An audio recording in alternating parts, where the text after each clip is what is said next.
Раз. 2-2.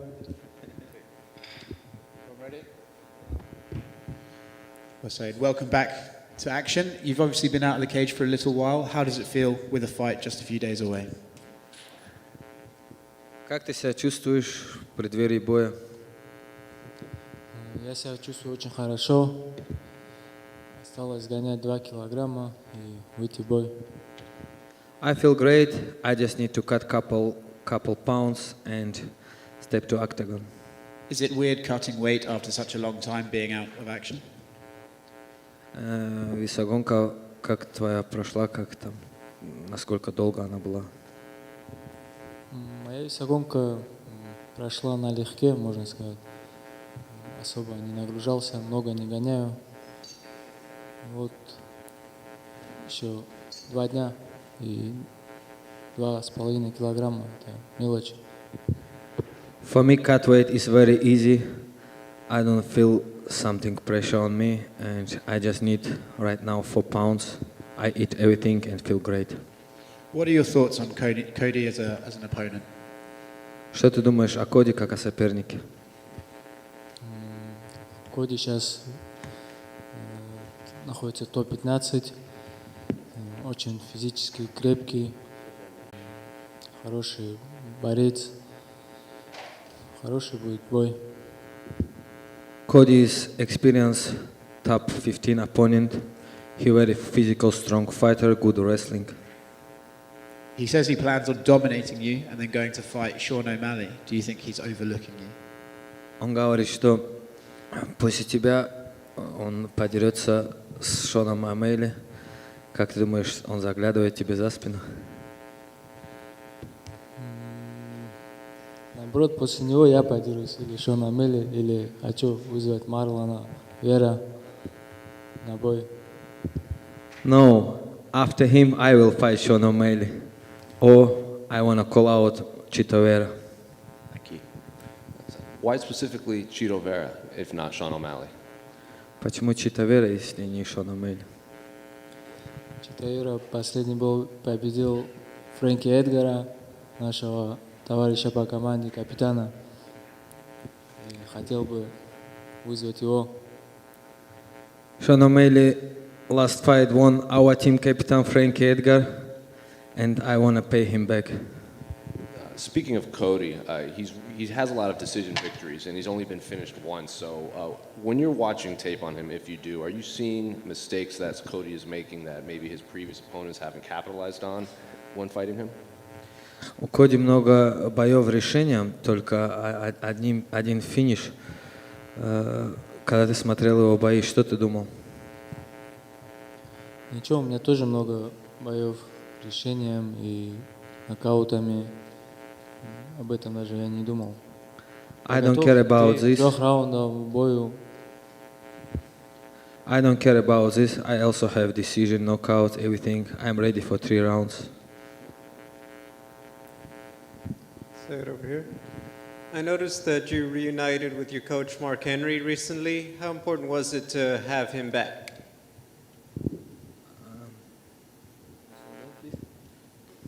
I noticed that he got to see Mark Henry again. How important was it to have him back as part of the last part of the camp?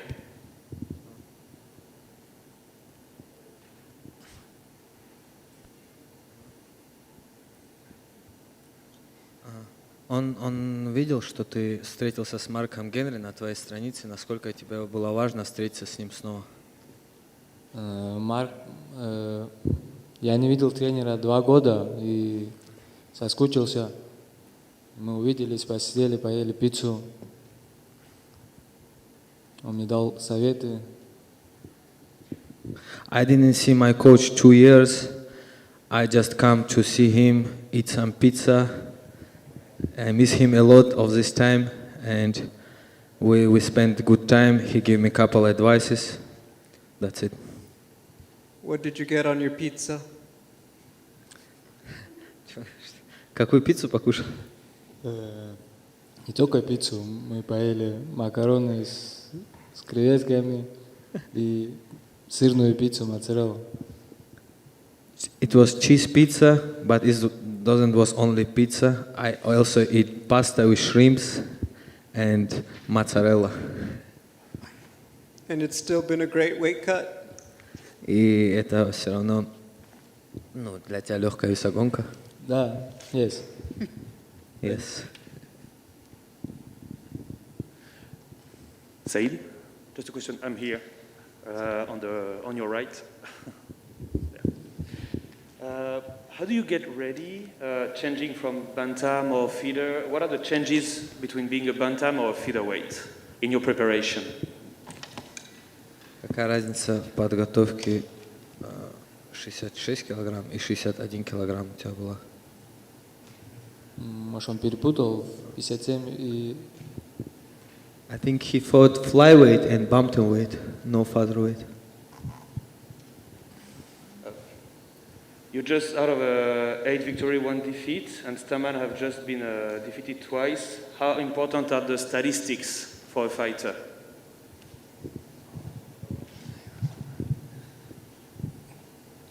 Can you say it again, please? That he's just been 8-1, and Stamann has just been defeated twice. How important are the statistics for a fighter?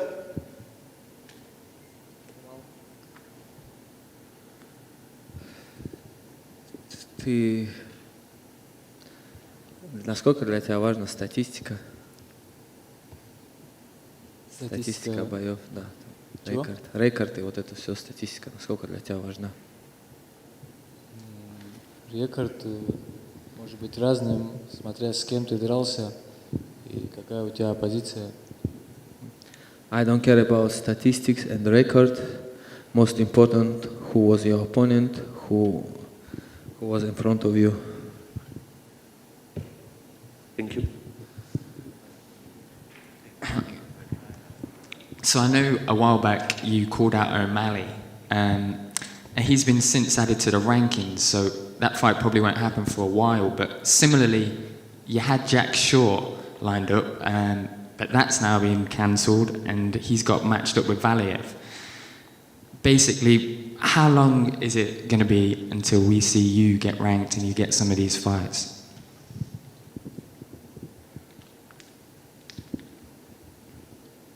Ты вызвал Шона О'Мейли, должен был драться с Джейк Шором, который подерется с Валиевым.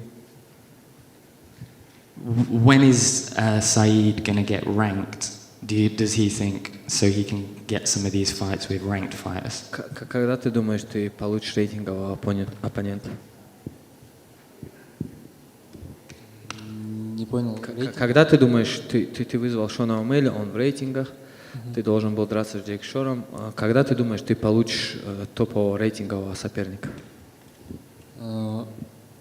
Я должен был драться с Джейк Шори, и за 2 недели мне сказали то, что должен был состояться бой в Лондоне, и там внесли ограничения, и этот бой перенесли в Лас-Вегас. У меня не было визы, и из-за этого мы не подрались. Но потом мне предложили подраться с топ-15 Коди Стаманом, и я принял бой.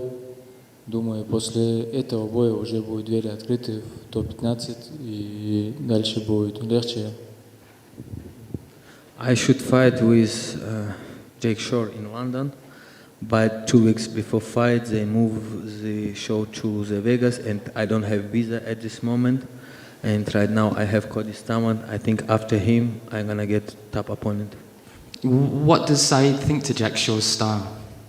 Что ты думаешь про Джейк Шора? Очень перспективный боец, у него 4 боя, но он еще не дрался с нашими ребятами. Скоро он подерется вот с Тимуром, и увидим его проверку. He very good prospect, but he never challenge good opponent. Soon he gonna fight with Timur, and we will see how he good.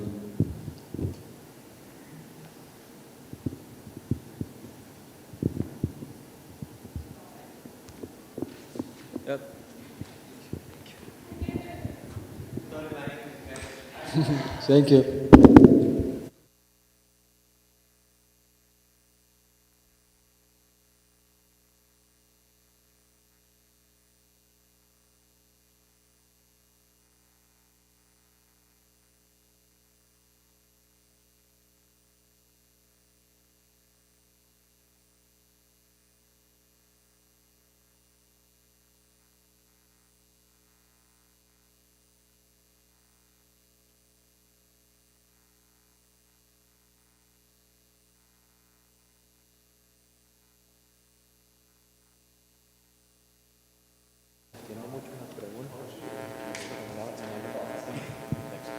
3, 4.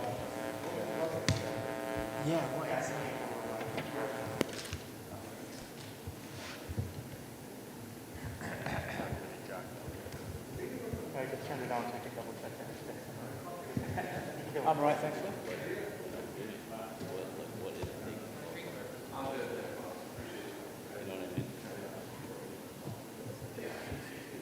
They do a lot more than we do, no? I thought you were on the second floor. No, it could be there's also like a parking lot. And Mark.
Fialho.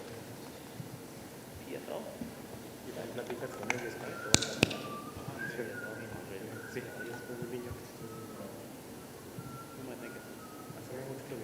De lucha libre.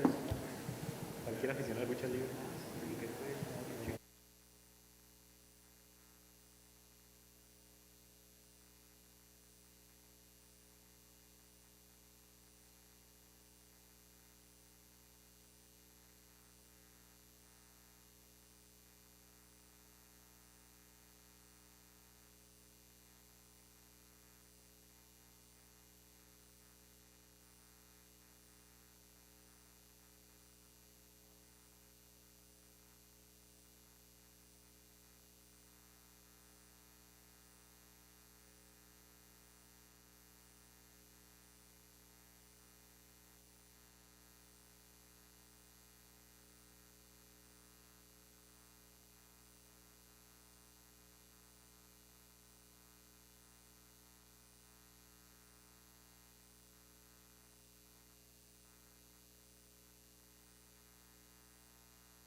No translator.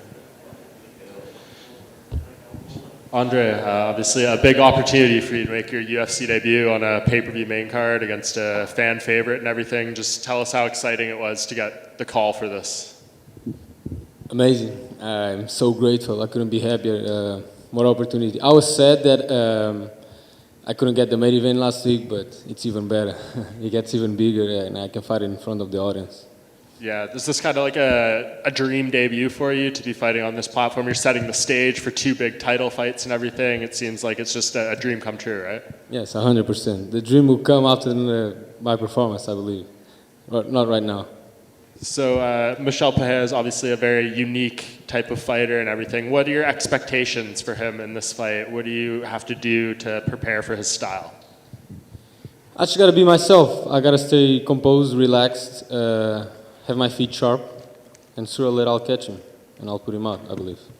Yeah, so patience is a big key, you think, for this? Yes, of course. I think he's gonna waste energy like he always does. He likes to put on a show. I like to put on a show too in another way. And if I stay calm, composed, patient, and focused, I believe I'll put him out. Yeah, he seems like the type of guy, like he says a lot, you know, the wins and the losses don't seem the most important. It's about being entertaining.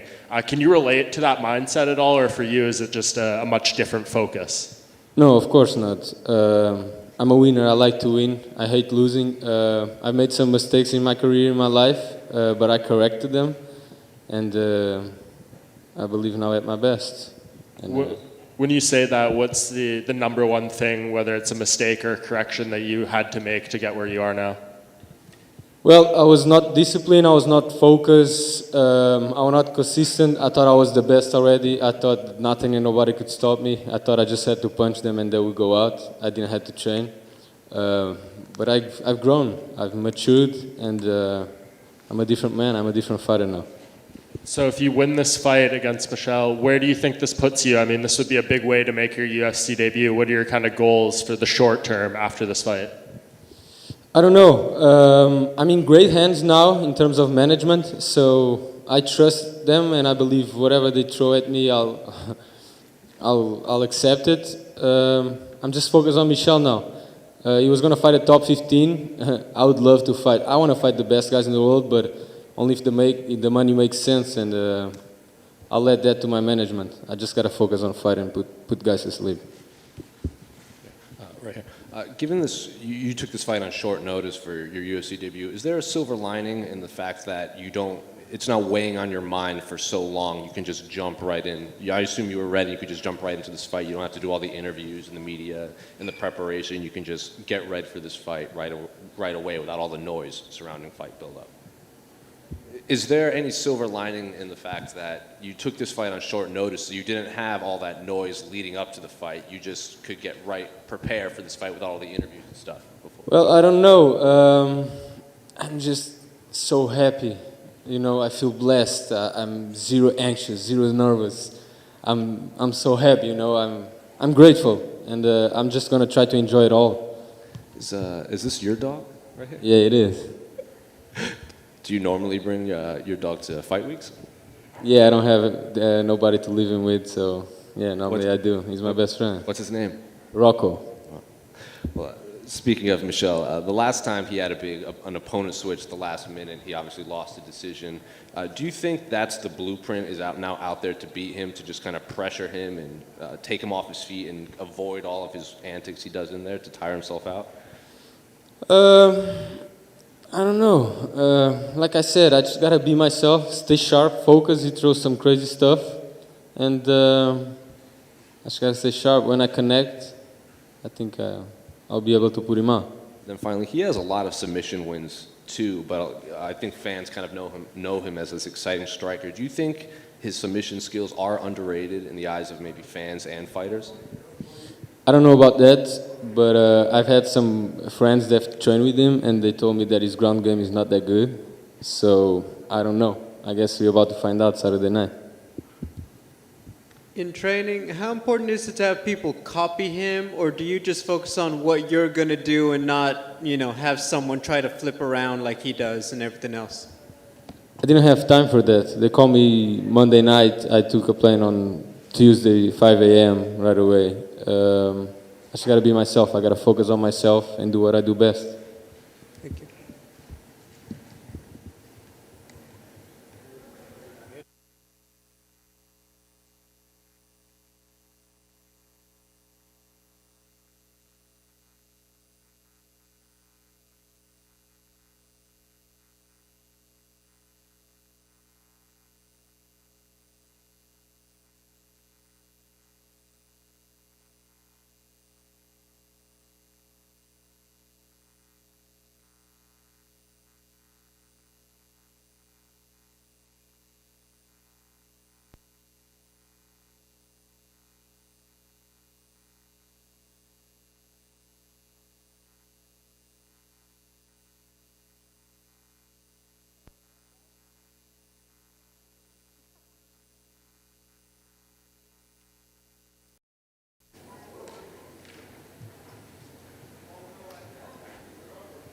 it's my first time doing this in the channel.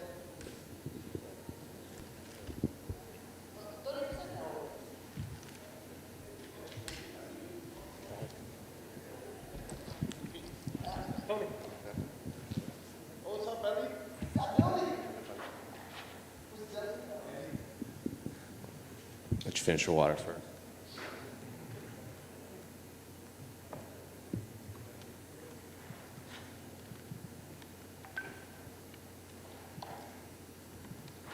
Well, Brandon's now third straight fight against the same opponent. What are your initial thoughts now that you're only a few days out from your trilogy fight against Deiveson Figueiredo? Man, actually, right now, I know it's a regular feeling when I'm with you guys, but I feel really good and I feel happy.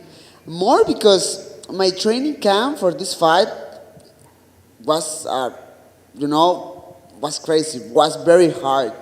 So I spent 5 weeks in Tijuana, then I closed my training camp in Las Vegas, and man, obviously right now I'm on diet, I'm not eating too much, but man, I'm just so happy to put end of this and start to move my career, right? So man, I'm enjoying this. Was it hard because of all the media obligations you have now as a champion? Oh, it's crazy. You guys, oof, you guys are terrible. Increases too much, but I was expecting this, and I was prepared. I was, and I am mentally prepared for these kind of moments because I need to put a really nice schedule in my normal day. Like I need to go and do my practice in the gym, then go back to my house and do maybe 1 or 2 interviews, go back again to the gym and go back to the house and spend time with the family because it's very important to me. But yeah, man, I was ready and I'm ready right now. In the first fight against Figueiredo, it seems like he came out there very aggressive, throwing a lot of wild strikes. In the second one, he seems a little more tentative, maybe trying to figure you out, keeping the distance. Which of those 2 fighters do you think you'll see on Saturday night? The wild one from the first fight or maybe the calmer one the second time? Good question. I'm expecting maybe a combination of both. Figueiredo trying to be a little bit more smart, but at the same time, trying to get that skill. I feel like the biggest ability of Figueiredo is he's big, he punch hard, and he's very intimidating. He tried to intimidate all his opponents in the octagon. So I'm expecting the same wild fighter, but a little bit more smart at the same time. First fight against him, talking about my thoughts about that fight, I was trying to be very careful because Figueiredo came with all this fame, like the amazing fighter, he's a monster, he can knock you out with just 1 punch, I was very, ¿cómo están, cabrones? I was very careful about him and his abilities. Second fight, after the first one, knowing about his power, knowing about all his skills, I was more confident on myself and I did my job. Do you think there's a possibility he could just be a completely different fighter now that he has changed camps and he's in Arizona now with a whole new team? A completely different fighter? No, not 100%. But I'm expecting, talking about the technical part, I'm expecting Figueiredo with new skills, maybe with new weapons. So, man, all these questions about Henry and that stuff, are coming. I know the drama. And that was something important to me when everything starts. But man, right now it's like, I don't care. Do you at least appreciate that Henry is now bringing more eyeballs to the fight, maybe with this new storyline? People are now tuning in because of this rivalry, apparently, between you and that camp. So, I'm a lucky guy. I'm a really lucky guy because, thanks God, it don't feel natural in me to trash talk in social media or say, touch shit of somebody. But I'm a lucky guy because other people sell tickets for me. So that job, they can take that part. So that's it, man. Did you see the embedded of Deiveson shooting the Lego championship belt at the gun range? No, don't do it, no. The belt is ugly. Even my daughter can build a better Lego belt, but it's fine, you know. Man, that is so crazy. That is so fake, you know.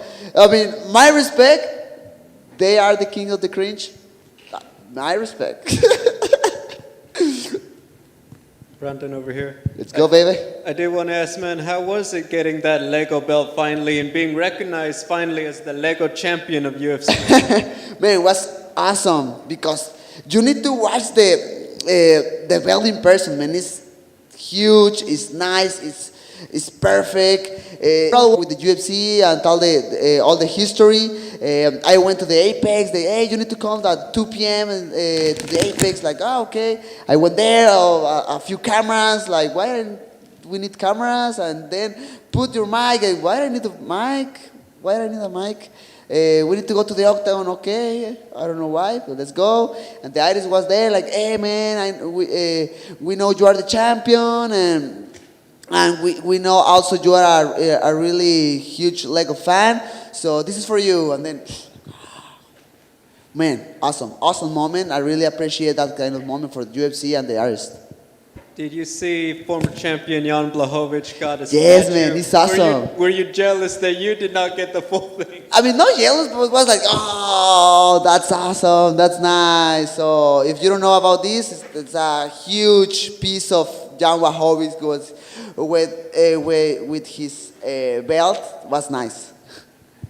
When I spoke to you last year, you talked about you go back to the gym and the champion is here and all that. And you're like, nah, man, I'm just Brandon. Now that it's been a lot of time, now that you've had a camp, have people calmed down, or is it hard to get people to treat you as just Brandon and not El Campeón? Oof. You know, so the people can see on me something special, like, you know, I understand, you know, the belt and all that stuff, all the fame around the world, you know, specifically talking about Mexico too. But in my mind, I think that helped me so much with my mental health. Just try to be like me, like the same person, the same guy who was trying to get an opportunity for the title. So to me, right now, in my mind, is like, and still, but my mindset is like, fucking anew, man, like, it's the same. Desde Ecuador, Fuerza Ecuador. Vamos, Michael. Buscándote a ti y a Michael, quiero saber cuál es tu fortaleza, no solamente tu base, tu disciplina, ¿no? Por la que has llegado acá. ¿Cuál es tu fortaleza? Y de acuerdo a lo que tú me contestes, quiero saber en qué te has fortalecido al entrenar jiu-jitsu, la lucha de estas disciplinas de los ecuatorianos en las preliminares de UFC 270. Tal vez va a ganar en el primer asalto. ¿Cómo lo ves tú? Bien, hermano, pues la verdad es que yo personalmente estoy muy contento de que pues todos estos peleadores ecuatorianos hayan llegado al equipo, porque definitivamente aportaron mucho, ¿no? Entiendo el hecho de que, por ejemplo, peleadores fuera de México, peleadores de Latinoamérica ven allá, entran como un referente y un lugar donde pueden evolucionar sus habilidades para llegar un día a UFC, como lo acaba de hacer Michael. Pero también una de las cosas fuertes que Michael, Aarón, César, otros peleadores ecuatorianos que están ahí en Entram entrenando bien duro. Y nada, yo estoy bien contento por Michael, ¿no? Mira hasta dónde ha llegado, llegó a Entram y en algunos meses consiguió la oportunidad en el Contender Series y después saltó a la UFC. Eso me pone bien contento por él. Creo que va a ser una muy buena noche para él porque él es una persona muy atlética. Él es un atleta nato y creo que también tiene la mentalidad correcta y eso le va a ayudar mucho este sábado. Mi fortaleza mental. Yo creo que eso es la diferencia entre todo lo demás. O sea, independientemente de la técnica, independientemente de la condición física, creo que mi mente me ha llevado a pasar ciertos obstáculos en mi vida que me tienen hasta donde estoy ahorita. Brandon, aquí para el periódico Frontera de Tijuana. ¡Eso, perro! Brandon, ¿cómo te sientes de estar aquí en esta función acompañado de otros 3 compañeros, de ver Entran Gym con 4 representantes? Y una segunda pregunta, ¿qué crees que se hizo, ya lo hablabas un poquito, estos últimos años para llegar al nivel que soy? Porque muchos lo consideramos el mejor gimnasio de Carnal, y me pone bien contento que tú estés aquí, güey, porque eso me dice que estoy haciendo cosas chidas, que estoy haciendo cosas bien. O sea, ¿qué pensar de un periódico local de Tijuana? Entiendo que, o sea, Tijuana está a hora 40 sin tráfico de aquí, pero nada, que ya volteen a ver las artes marciales mixtas y que hablen de mi carrera, de Entran, de mis compañeros. O sea, hace 5 años a lo mejor se hablaba ya de que UFC llegaba a México y por ejemplo, hubo 1 o 2 carteleras donde pusimos a mucha gente de Entram en una cartelera local en el país, pero ahora es un pago por evento donde tienes un campeón 100% mexicano de Entram de Tijuana y otros 3 compañeros del mismo gimnasio. Hace 5 años ni pensar en eso, o sea, y ahorita estamos haciendo las cosas chido y eso me pone contento. Brandon, you know, you have this opportunity now to bring guys from your gym along to fight with you. Yeah. You know, you've been giving them a lot of shine this week. What does it feel to you to sort of be a trailblazer in that regard, that now you have the ability to, you know, help other guys get to this level as well? Man, I mean, first of all, talking about my own work, I'm doing something good. I'm doing something good. I said this before. When I'm starting this, I start this just because I want to be the best and I want to do it for myself. Then other people start to come to my life, you know, my wife, my daughters.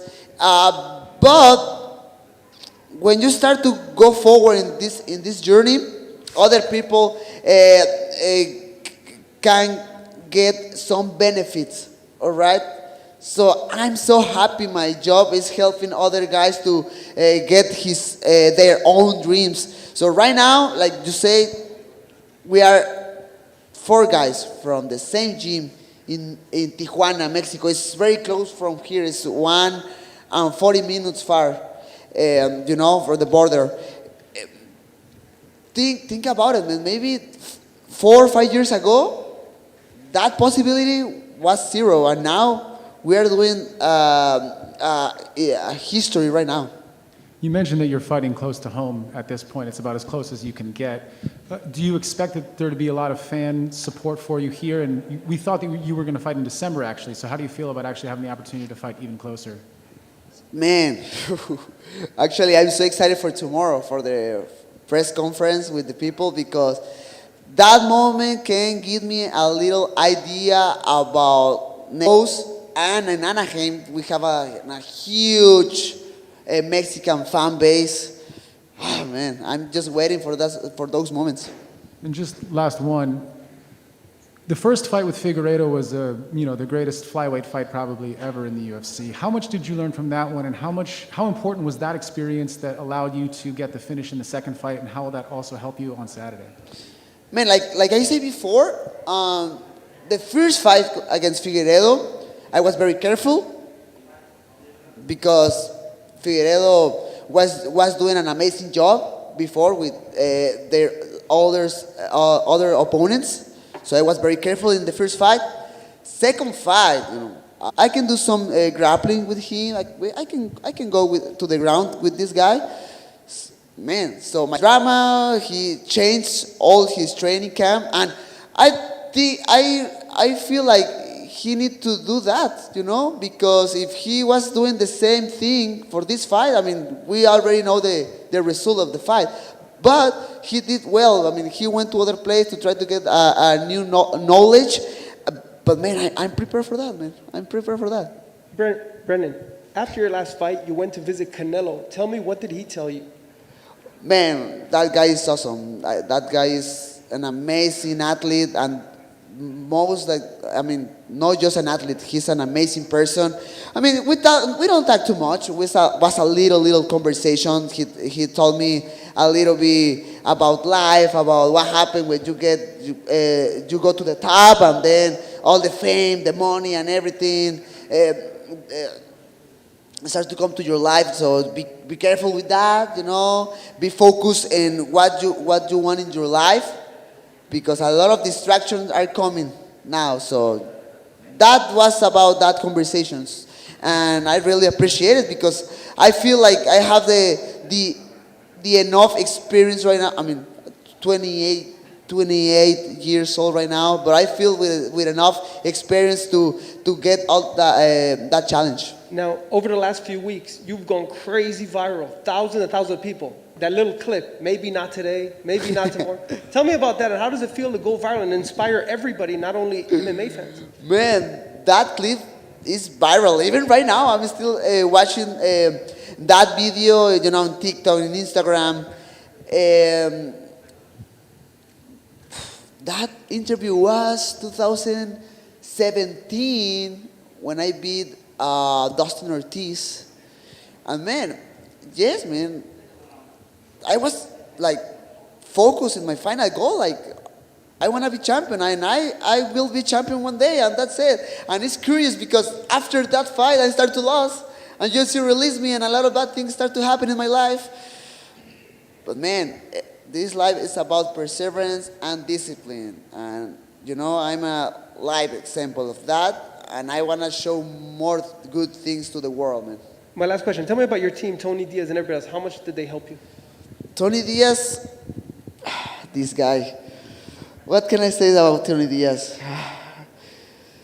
It's a little bit old. Actually, today is his birthday. Say congrats. And that's it, man. Thank you. Brandon, right here. I know you've talked a lot about the strategic side of this, fighting Deiveson 3 times in a row. What about the historical side? I mean, 3 fights in 406 days. This has never happened before. Might not ever happen again. Does it feel like you're in something special, or is that something you can only reflect on after? No, this moment definitely is special, I feel like this trilogy is helping me too much with my legacy. Because, yeah, like you say, I mean, this is the first time in the history of the UFC. We saw another trilogies before, but not in a row, like 1, 2, 3 at the same time. So, man, I have to. Maybe the people can think different, but I feel a lot of respect of Figueiredo, man, of what we are doing together. I want to win, definitely, and I don't feel too much respect for other guys of his team. But for him, I feel too much respect, and nothing, man. I just want to fight this Saturday, keep the title with me, and be ready for the next one. But definitely, this part of my life, this trilogy, will be something nice in my legacy. Brandon, this is kind of a unique trilogy because it started with a draw, and then you got the finish in the second fight. Usually, we go to a trilogy, it's tied 1-1. Right now, you're up 1 fight, then you guys are tied 1. A lot of different scenarios could play out. So do you feel like you need to just win or put a finish to put some finality to this trilogy?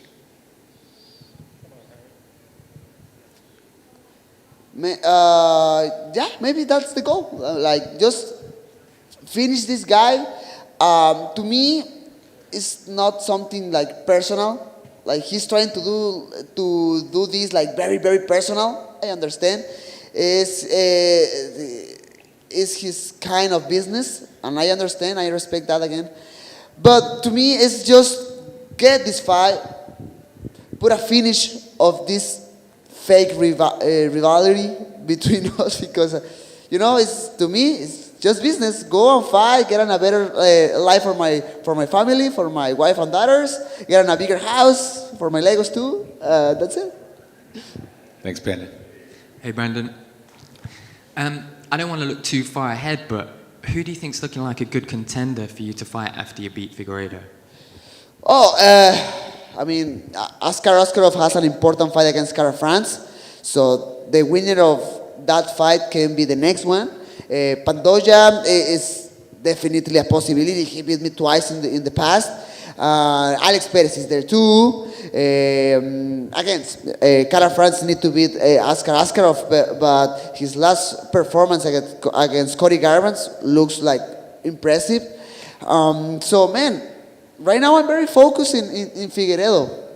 Very, very focused on Figueiredo, but you know, I'm a Spanish analyst too, so I love to watch the other contenders in my division, and I can see these names in my future. Who excites you the most out of Kai Kara France and Askar Askarov? So the thing between that fight, I mean, I fought against Kai Kara France before, and I beat him like very clear. But for the fans, I think the style of Kai Kara France is better. You know, Askar Askarov is this kind of fighters who don't like too much to impress the fan, you know. But I mean, he's winning. He's winning. So if you talk about which fight is better for the fans, I think France. But I think Askarov is better for my legacy. So my personal thoughts. So that's it. Thank you. Good luck this Saturday. Awesome, mate. bro. Thank you. Yoo-hoo! Let's go, guys. See you. See you.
Bonjour. Bonjour. Ça va? Oui, ça va, et toi? Ça va très bien. Yeah. That's my French done. I'm sure this is, out of all of your fights, this is the one that's been most discussed ahead of fight night and most spoken about by all the media and all the questions. So how relaxing is it to know that finally that's about to be over and fight night is nearly here? Je pense que c'est la compétition, le combat où il y a le plus de discussions et tout. Comment est-ce que tu te sens de savoir qu'on est sur la fight week et que bientôt c'est fini? Yes, that's a little bit crazy because this is look a little bit like the end of something, you see? The last step, like I like to say. I'm really excited. I'm in a good mindset, really healthy. We are really ready, in shape. And yes, there's a lot more hype around this fight, and that's absolutely normal. But I'm really comfortable with that. How have you found that experience, having this extra hype and all the discussion from Dana about your relationship with Francis and all that sort of stuff? How have you personally found it in this lead up? Comment est-ce que tu te trouves dans ça, dans tout ce truc où il y a la hype autour, il y a les soucis avec Francis et Dana White et tout? Comment tu te retrouves dans tout ça? I'm okay. I can deal with this. This is the real life. You see, this is the real life. The deal we have with Fernand Lopez and Francis, this is real. This is not exactly my deal. But now I'm in these histories, and yeah, we are comfortable also with that. With all this stuff with Fernand and Francis, is it almost better that Francis left the gym? Because if he had stayed, then you guys would have meant to fight, you were still training partners, it would have been way worse. So do you think it's actually better that he left all that time ago? Est-ce que c'est beaucoup mieux que Francis soit parti? Parce que s'il était resté à la salle et que vous devrez quand même combattre, ce serait beaucoup plus compliqué. Est-ce que ça simplifie les choses? Clearly, yeah, 100%. If Francis stay in the gym, it will probably a little bit more complicated because we're still sparring together, so we know each other really more than that. Because you see, the sparring was there 2-3 years ago, so we improved since this date. So yes, 100%, it will be really different.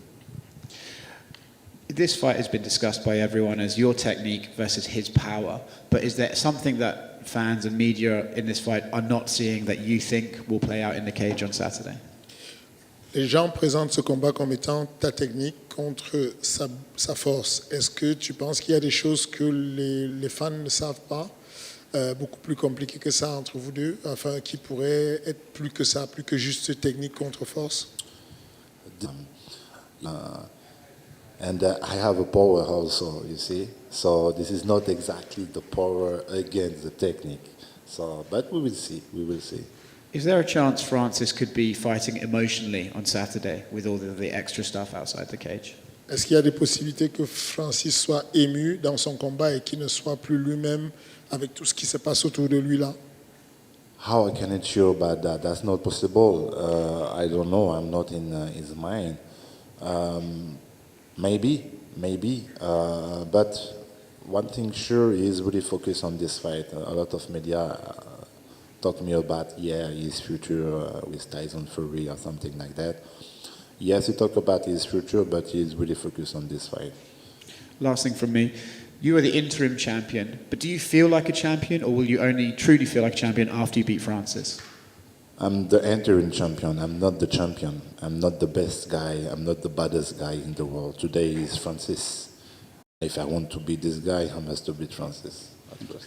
So, right here. Francis has obviously had a lot of success against high-level kickboxers like Alistair Overeem and Jairzinho. You, of course, have the Muay Thai background. So how would you compare your style of striking and fighting to his past opponents inside the octagon? Il a déjà affronté des strikers comme Alistair Overeem, comme Jairzinho.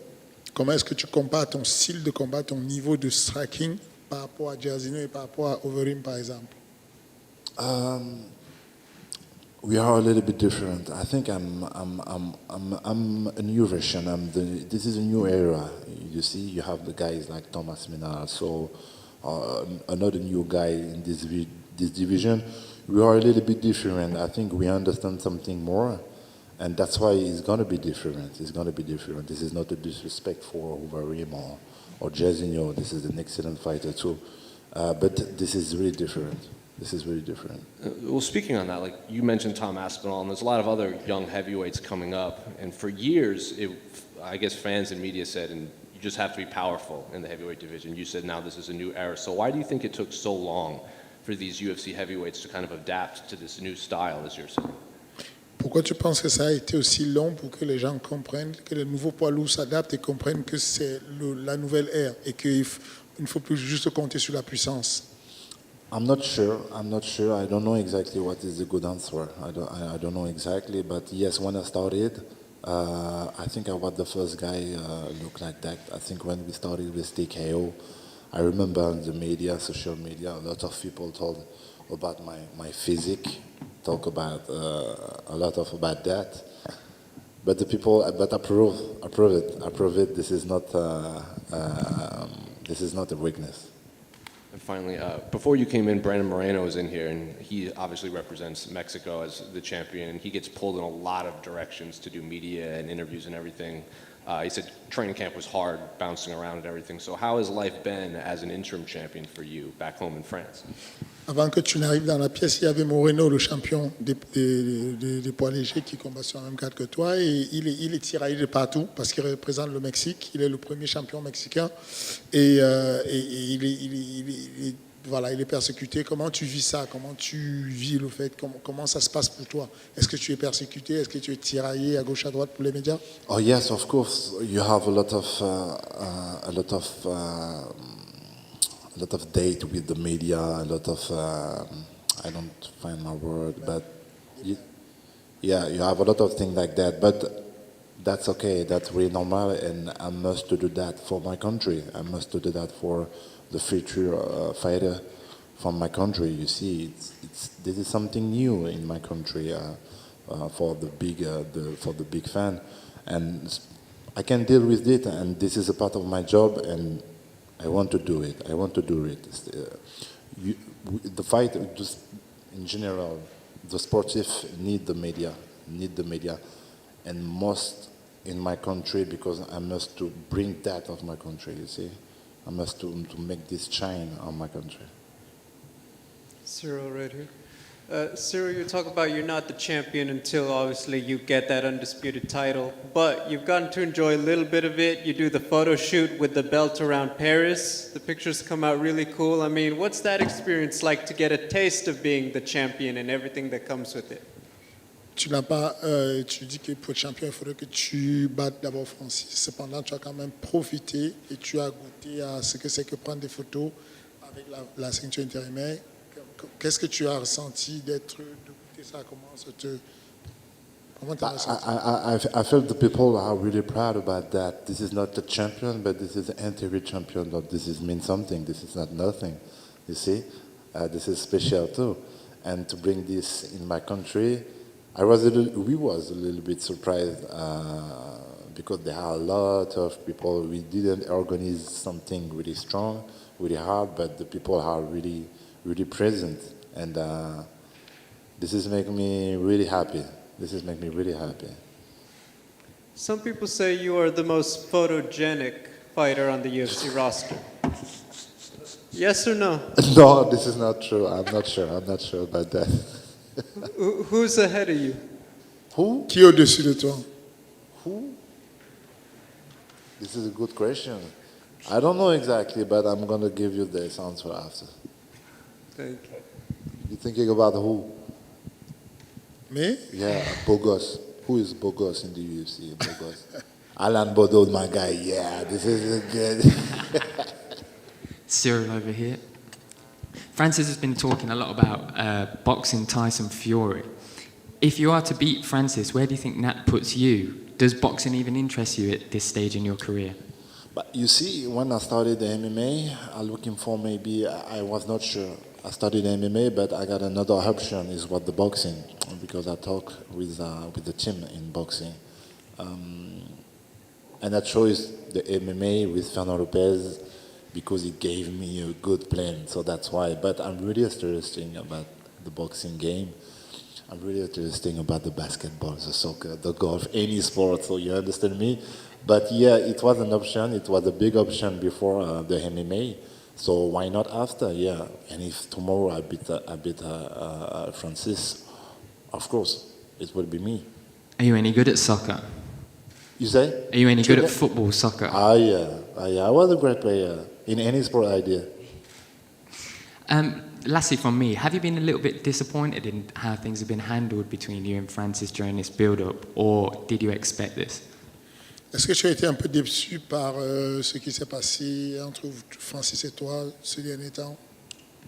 Not exactly disappointed because, like to say, we was not really friendly. But if you talk about the value, yes, a little bit, because when you cross someone and you know it already, you know all the team. But it was a little bit strange. It was a little bit strange, but it explained this. He don't knew exactly how he must to react, so that's why he crossed like that. Disappointed, not too much. Ciryl, right over here. When you were growing up, you did not have French fighters to look up to. So I'm curious, when you were growing up, what specific French athletes did you idolize as you were becoming an athlete yourself? I was not a dreamer when I was young, you see. But if I need to put some name, probably because I was in the soccer when I was young, and it was Thierry Henry. Do you know Thierry Henry? Yeah, because he's from the same country of my father, Guadeloupe. So that's why this guy make me something special. And of course Zinedine Zidane. Yeah, when I was young. And in France, they like to say "Allez les Bleus," right? Allez les Bleus. So what would it mean to you if everyone was chanting "Allez les Bleus," but it's for you? Qu'est-ce que ça te ferait si on chante "Allez les Bleus", mais c'est pour toi, pas pour les Bleus, pour toi? It's not "Allez les Bleus," but it's "Allez le Bleu." So this is not really make sense. So no, it's not exactly the good song for me, but we have another song. Ramener la coupe à la maison. What you say? So he was saying that, the joke is about the fact that Allez les Bleus if it's for the soccer team, is 11 people, but if it's only for him, then it's singular, which is, I don't know if it makes sense in English, but... Why not? Why not?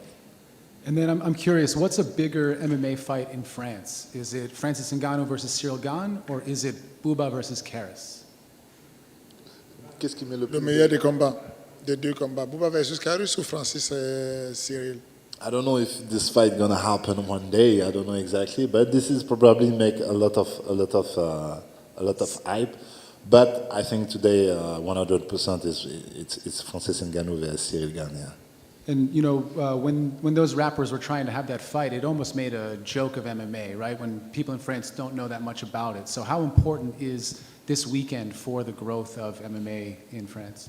Combien de fois c'est important le combat ce week-end vis-à-vis du développement du MMA en France? Like I said just before, I want to bring more media. I want to make shine the fighter in my country because, you know, this is a little country, but we have a lot of stars in the MMA, kickboxing. We had a lot of stars in any sport, soccer, athletics, any sport. So that's why I want to make shine the MMA because this is true also for the MMA. Yeah. Ciryl over here to your right. What's up, man? Yeah.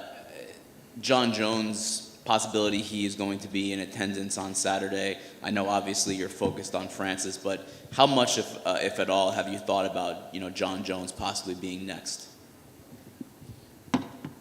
John Jones sera probablement dans le public samedi. Il sait que tu es concentré sur Francis en ce moment, mais cependant, comment est-ce que tu penses, qu'est-ce que ça te fait de savoir que peut-être John Jones est le prochain après Francis? This will be a pleasure if tomorrow I win against Francis. Yes, I want to fight against John Jones. This is the next one. A lot of people talk about that already because we are maybe the more well-rounded guys in this division. And the people talk a lot about a technical fight. It will be probably a good matchup. So yes, if it's possible, we're gonna do this. Yeah. Ciryl, right over here. We've seen the sparring footage of you and Francis that was out there, and obviously you guys have spent who knows how many hours, training with each other when you were teammates. How does the familiarity with each other actually factor into this matchup for you? This has helped me a little bit, and this has helped him also a little bit. Yeah, it was really good for me at this time. At this time, I was really lucky for me. It was a good feeling to compare me, to test me with a top 5, but not only. For the ranking, but for his power, it was a good class for me. Tomorrow, yes, of course, because this has helped me. Because when you had a guy just face off you one time and you did some sparring, so you know him a little bit more. That's true. This is gonna help me. Without giving away too much, can you shed any light on specific aspects of sparring and training with Francis that you thought you got the better part of him? Sans rentrer trop dans les détails, est-ce que tu pourrais dire quelles sont les parties du sparring avec Francis où tu sens que tu as dominé un peu? This is not a surprise. I managed the distance, you see, and maybe you can saw that on the little video. So this is my strength. Everybody know that. That's not a secret. I did that on every formal fight I did, and this is my specialty. I can manage the distance, and tomorrow is going to be that also.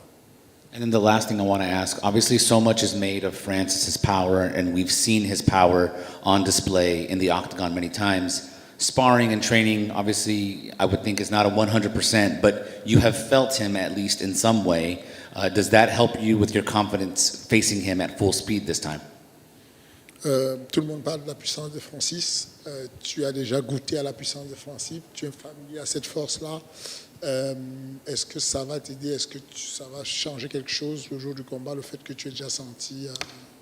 Like I said just before, yeah, this is gonna help me. This is gonna help me. This has helped me already. You see, this has helped me already because for me, Francis is one of the biggest guys, stronger guys in this division. So that's why I say this is a lucky chance to have him there a few years ago, because this has helped me for my career to feel and to know what is the power. Thanks, Ciryl. Pleasure. Ciryl, one quick one before I forget. The Olympics are coming to France in 2024. Obviously, being an athlete, being a fighter, could you see a scenario where MMA is ever in the Olympics? Les Jeux Olympiques arrivent en 2024. Est-ce que tu penses qu'il y a une chance que le MMA soit aux Jeux Olympiques? 100%. 100%. For sure. And because we talk already with the people, the big actor in my country, just for do my fight at first, to do the fight against Francis in my country.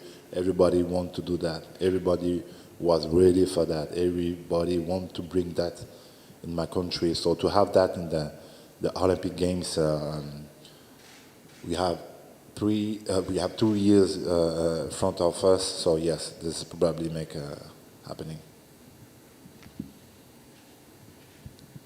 Yeah. How do you see the fight ending? How do you describe it with Francis? Comment tu vois la fin du combat? Comment tu décris le déroulé du combat? Good question, and I don't have the perfect answer, but because I'm not a magician, so I don't know exactly what's gonna happen every time. It's like that, but I'm comfortable and I'm confident, and I know what thing I can do against this kind of guy. Really powerful. I know I can manage this. I did it already. And I don't know exactly, but everything is possible. I can knock him down, of course, because I'm in a heavyweight. I can submit him also, or maybe I can finish the game at the end. If this is the better option I have.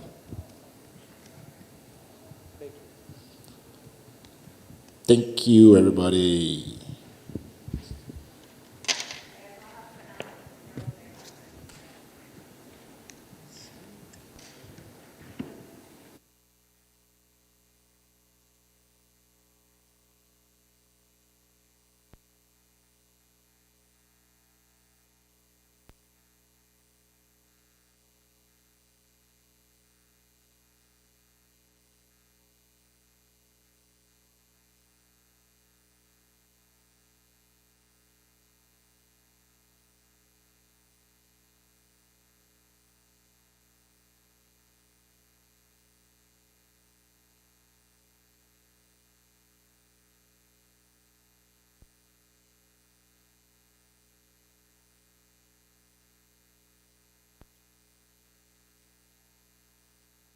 Fernand,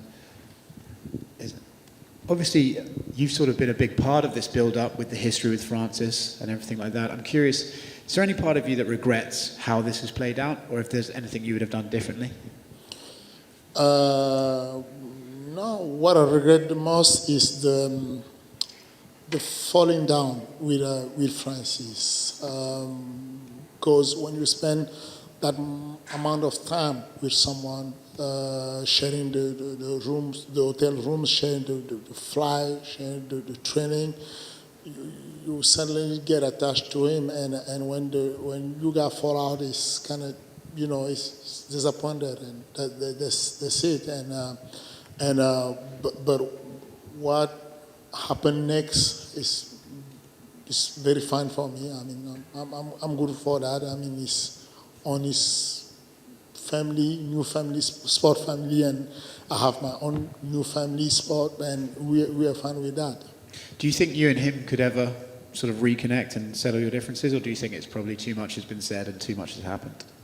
I don't think we can work anymore together, but I think we can be gentle and talk as people and just share, drink or talk, and it's okay.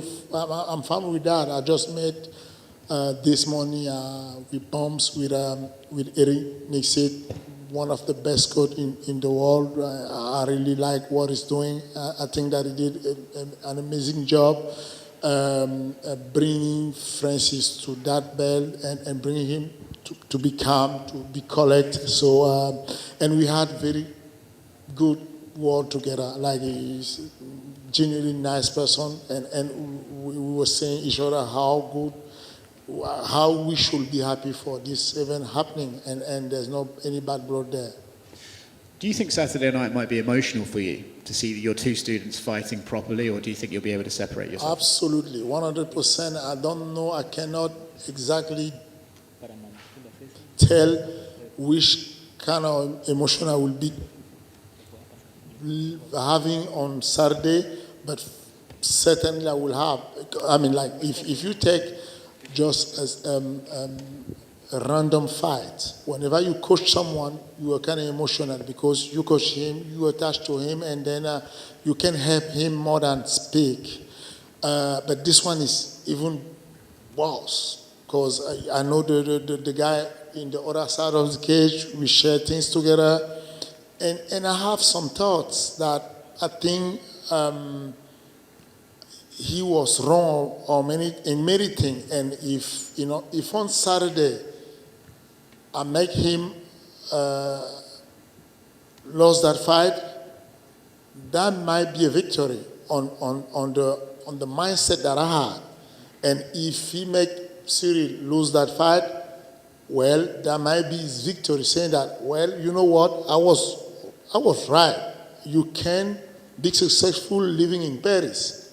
You can be a champion living in Europe. And my vision is that that's wrong. My vision is that Conor McGregor become a two-time champ. He was in Dublin, and he made it. And I think Ciryl Gane, coming from MMA Factory Paris, can become one of the best champion that we ever have in that division and stay there for a very long time. And that's kind of thing that will happen on Saturday, and I cannot control that. I don't know the emotion that I will have, or maybe a sadness, maybe joy, maybe I don't know yet what will happen. Let's talk the sparring. Obviously, both men have admitted they haven't sparred that many times. They sparred a few times. Yeah. When you look at their sparring every session, who do you think got the better of all of those accumulatively? You won't believe me if I say you, if I give you the answer, you will believe me. So that do not matter anyway. I mean, a sparring is a sparring. That do not give you any idea how the fight will go. The thing is that you have to keep in mind that Francis could not use his full power and his full potential on his sparring because his strength is to knock people out. If he shows up in the gym and start to knock people out, I will just fire him because he will kill all my guys. So anyway, he was in his full potential and he didn't have his MMA gloves. He had the big gloves, which is good for my guy. The other guy is the gym. So I can let you know that at some point in my gym, there's ton of guys that was age him on wrestling, age him on footwork, age him on how to duck and how to avoid punches. But that's not the MMA. MMA is how to knock people out, how to beat people. And in that department, I think Francis Ngannou is the alpha male. Did Francis drop Ciryl in sparring one time? He said he did on the Countdown show. No, Ciryl Gane never got dropped. No, Francis Ngannou never dropped Ciryl, 100%. But again, Ciryl will not say that because yesterday we was about to go in that DC show. And I said to Ciryl, what will happen? Because DC might ask you if I'm liar. You will have to say the truth. And it's like, yeah, I can say yes, but I will not say that because that's not my style. I will not say that I knock my partner at the gym down. I will not say that. But yeah, I can. I didn't want to the TV say, oh, you know what, I have this guy in my gym knocking this guy. No. They asked me, oh, do you know that Francis said that you didn't manipulate the tape? And that's why I said, oh, you know what, that's not me, first of all, I have committee manager do that. And I said, you know what, if Francis do not want me to ask my committee manager to release all the footage, because the footage will show Francis bending a knee and going sit down and Ciryl Gane going there to pick him up. That's the truth. That's fact. Are you tempted to release that full video this week? I mean, you can send it to me and I'll release it for you if you want. And then you will be the first to bash me all over the place and say that I broke the code and that the gyms had the code and I should not release video. That's what you want? No, I wouldn't do that. These guys. Thank you. Fernand right here. I asked Ciryl this, so I'll ask you this. How would you compare Cyryl's striking and his style to Francis's past opponents like Jairzinho and Alistair Overeem? I'm one of the biggest fan of Overeem. I was coaching Ramos Sukuju back then in Pride when Overeem was fighting. And I know how good he is, but I don't want to disrespect them. It's something else. You people are not ready, or you are not ready to, I mean, like, when I say these people, they don't believe me. But you will find out soon that this guy is the next thing. It's different. You don't stop compare him to anyone. About striking, let's just stop compare. For now, no. I think Arlovski was something. When we started about movement and footwork, Arlovski was the new area of something. And then we had the Francis coming with the power, and then very athletic and broke everything down. Now, this is the new era, and no one is. When DC said Ciryl Gane is the evolution, I think this is the analysts that I find closer to get what is really Ciryl Gane. Is the evolution, is the next thing, is beyond everything. Right over here.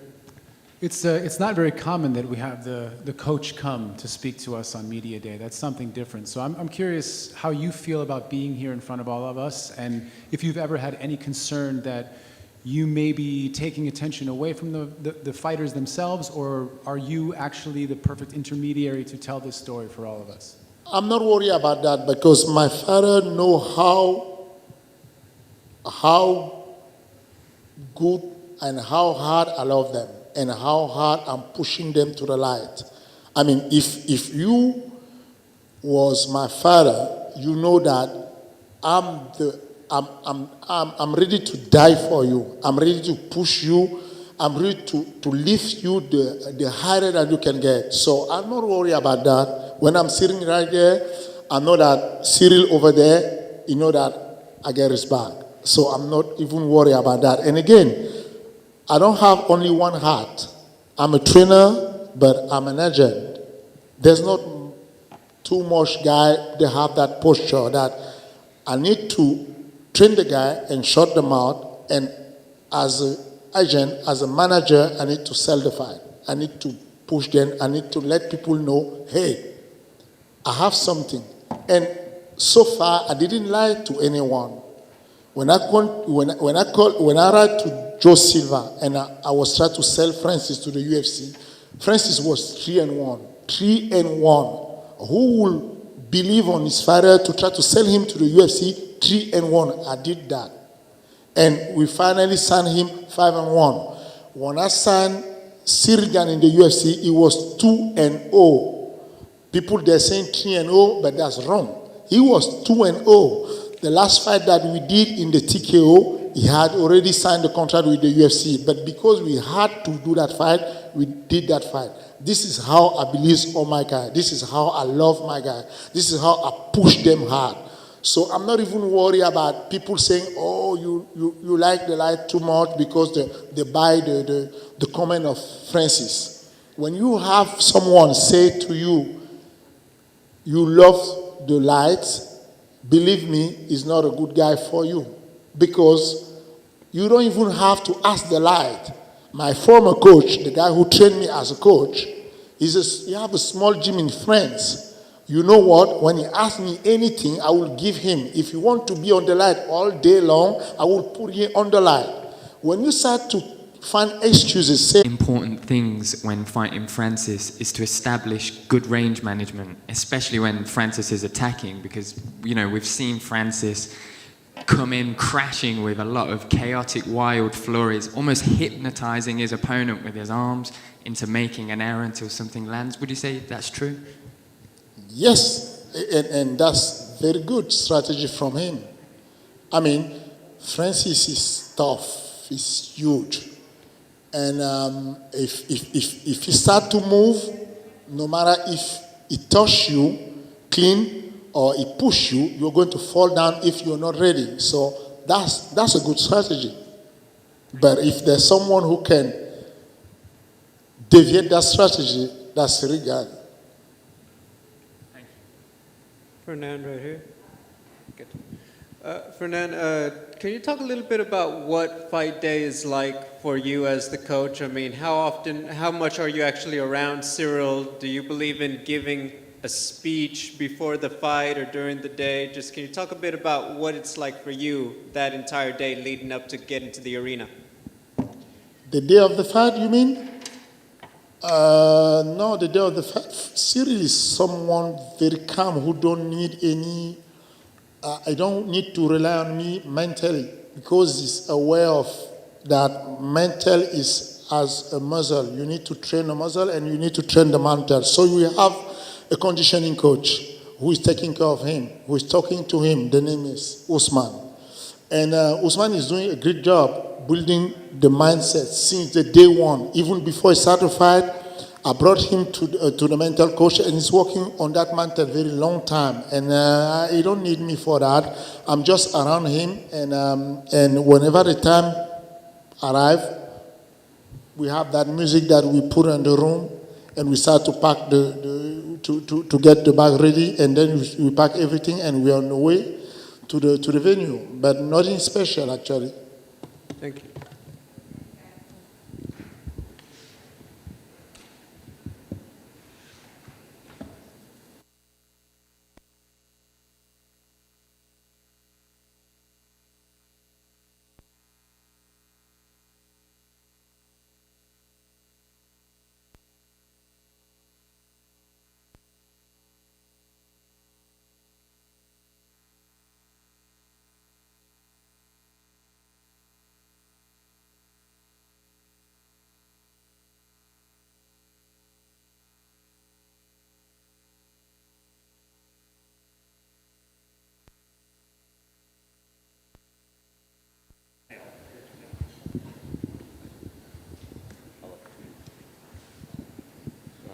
Deiveson.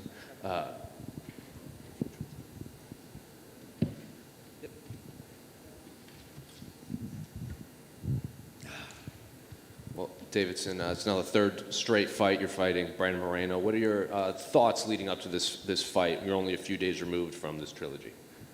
Deiveson, é a terceira luta que você vai fazer com o Brandon Moreno. E o que você está sentindo há alguns dias dessa trilogia? 100%, né? Preparado para essa luta. É uma luta que eu queria após a derrota para ele. É uma luta que eu não estava bem e não estou aqui para dar desculpa, mas sim para mostrar que eu sou melhor que esse cara. I feel 100%. I feel ready for this fight. I'm gonna show everybody I'm much better than Brandon Moreno. I'm gonna show everybody I'm not was focused in the last fight, and I'm gonna show this on Saturday when I get my belt back. When we spoke with Brandon, reflecting on the first fight, he said you were very aggressive, you were very moving forward a lot, and then in the second fight, he felt you were a little more trying to be intelligent, smarter, to find adjustments in there, and he doesn't quite know what he thinks it might be a combination of both fighters in this third fight. So I would like your reaction to that assessment from him. Ele falou que na primeira luta você estava mais agressivo, na segunda luta tu estava pensando mais pensativo, e ele acha que agora vai ser a combinação das duas lutas. O que você tem a dizer? Eu tenho a dizer que eu estou treinando na melhor equipe, né, na flyweight. Saí do Brasil, saí de tudo que estava tirando meu foco lá, cara. E hoje eu estou aqui 4 meses longe da minha família, focado nesse cara, focado no plano do jogo, né? E treinando com o Henry, treinando com a Erika Barracinha. E pode ter certeza, eu treinei para fazer a diferença. E a diferença vai acontecer porque eu estou mais paciente, mais estrategista. You know, it's gonna be different now. He far away for his family, 4 months far away for his family, training hard in fight ready, with Erika Barracinha, with Cerrudo. He focused for this fight, and he's gonna show another Deiveson Figueiredo. You know what I mean? The most important thing he wanna tell everybody, he not was focused in the second fight. He have a lot of his new gym, he working on other stuff. Now, he 4 months focused for this fight, training specific to get his belt back. We've seen the photos you've posted with your shirt off. You obviously look in incredible shape. So how has the weight cut been at Fight Ready now compared to your previous fights? Você está mostrando que você está bem, está todo definido nas fotos que ele tem visto. E qual é a diferença que você está tendo agora na perda de peso na Fight Ready, no campo que você está fazendo? O profissionalismo de quem está cuidando de mim, tanto Force One quanto a Fialho e nos coaches, os caras são 100% profissional. A alimentação que o UFCPI também cede a mim, incrível, cara. Eu nunca me senti como estou me sentindo hoje. Hoje eu estou me sentindo, cara, Iron Man. You know, what he do now is a very professional. This is the bottom line, you know what I mean? He have the best coach in fight ready, the best nutrition. The PI take care of his food for about 4 months. He feel the best shape of his life. This is what he say. He's a professional. All the support he has in this camp is amazing. He's happy right now. For you have an idea, today is Wednesday. He's happy. He's not feel no pressure, nothing. You know he train hard, train right and professional. This is the key he'll use all the time. This camp was professional. Everybody around him focused to get the belt back. No think about business, nothing. Think about this fight on Saturday. The last time you lost, you rebounded, you went on a streak. It was probably the most impressive and violent you have looked inside the octagon. So would you say the only fighter more dangerous than Deiveson Figueiredo is Deiveson Figueiredo looking to prove a point and erase the last loss? Na última luta você falou que o lutador mais perigoso que o Deiveson Figueiredo é o Deiveson Figueiredo. You asking that, the danger fighter.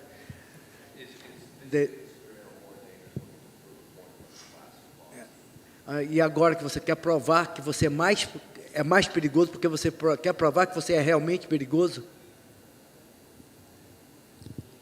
Isso sem sombra de dúvida. Eu treinei para pegar esse cara e ele vai ver que eu sou perigoso e que eu sou nocauteador. Eu quero ser o primeiro cara a nocautear o Brandon Moreno. You know? You get the point? Yeah, he wanna prove he's a really danger guy. You know what I mean? He wanna be the first guy to knock out Brandon Moreno. And he promised this with when he submit. Como é que é o nome do que tu finalizou? Benavides. He say nobody submit Benavides. Now I'm gonna submit Benavides. Now he say I'm gonna knock out Brandon Moreno. Now he focused to knock out with Brandon Moreno. Deiveson, right here. Yeah. Deiveson, at Fight Ready, I was wondering, have you gotten to work a lot with Zhang Weili and John Jones, or do they train at a different time as you? Na Fight Ready, tu chegou a treinar com o John Jones e com a Weili, ou eles treinavam em momentos diferentes, em horários diferentes? Na verdade, eu tive mais contato com a Weili, né? Sempre chegávamos no mesmo horário para treinar. Eu, um pouco mais atrasado, porque o dela era sempre bem cedo o treino. E com o Jones eu tive poucos contatos, tive acho que 3 encontros com ele lá, mas é um cara muito do bem, gente boa demais. Eu sempre fui fã do Jones, mais ainda agora, né, que conheço pessoalmente. You know, he always trained the same, close the time of Weili. He was always with her. With John Jones, he stayed with John Jones 3 or 4 times, but he say he's a great guy, you know what I mean? He was fan of John Jones. Now even he is more fun because John Jones is a great guy. Were you able to talk a lot with Weili there? Obviously, you guys are in similar position, both joining the team, both former champions in an immediate rematch, trying to get the belt. Were you able to talk with her a bit about just the mental part of the game and everything? Chegou a conversar alguma coisa com ele sobre o treino, sobre mentalidade da luta? Bom, eu até gostaria de conversar com ele, mas ela não fala inglês, não fala português, aí fica difícil. You know, he wanna talk to Weili, but she don't speak Portuguese, she don't speak English. It's gonna be. My final question, you've been in Brandon's shoes a little bit, you know what it's like to win the belt and suddenly there's a lot of attention. What are some of the challenges that come with that, with staying hungry and staying focused, but then also there's a lot of stuff that comes with having the belt? Você já esteve no lugar do Brandon Moreno para conquistar, de ser desafiador do cinturão. O que você sente disso? O que você acha? Tem muita coisa, muito... You talk about...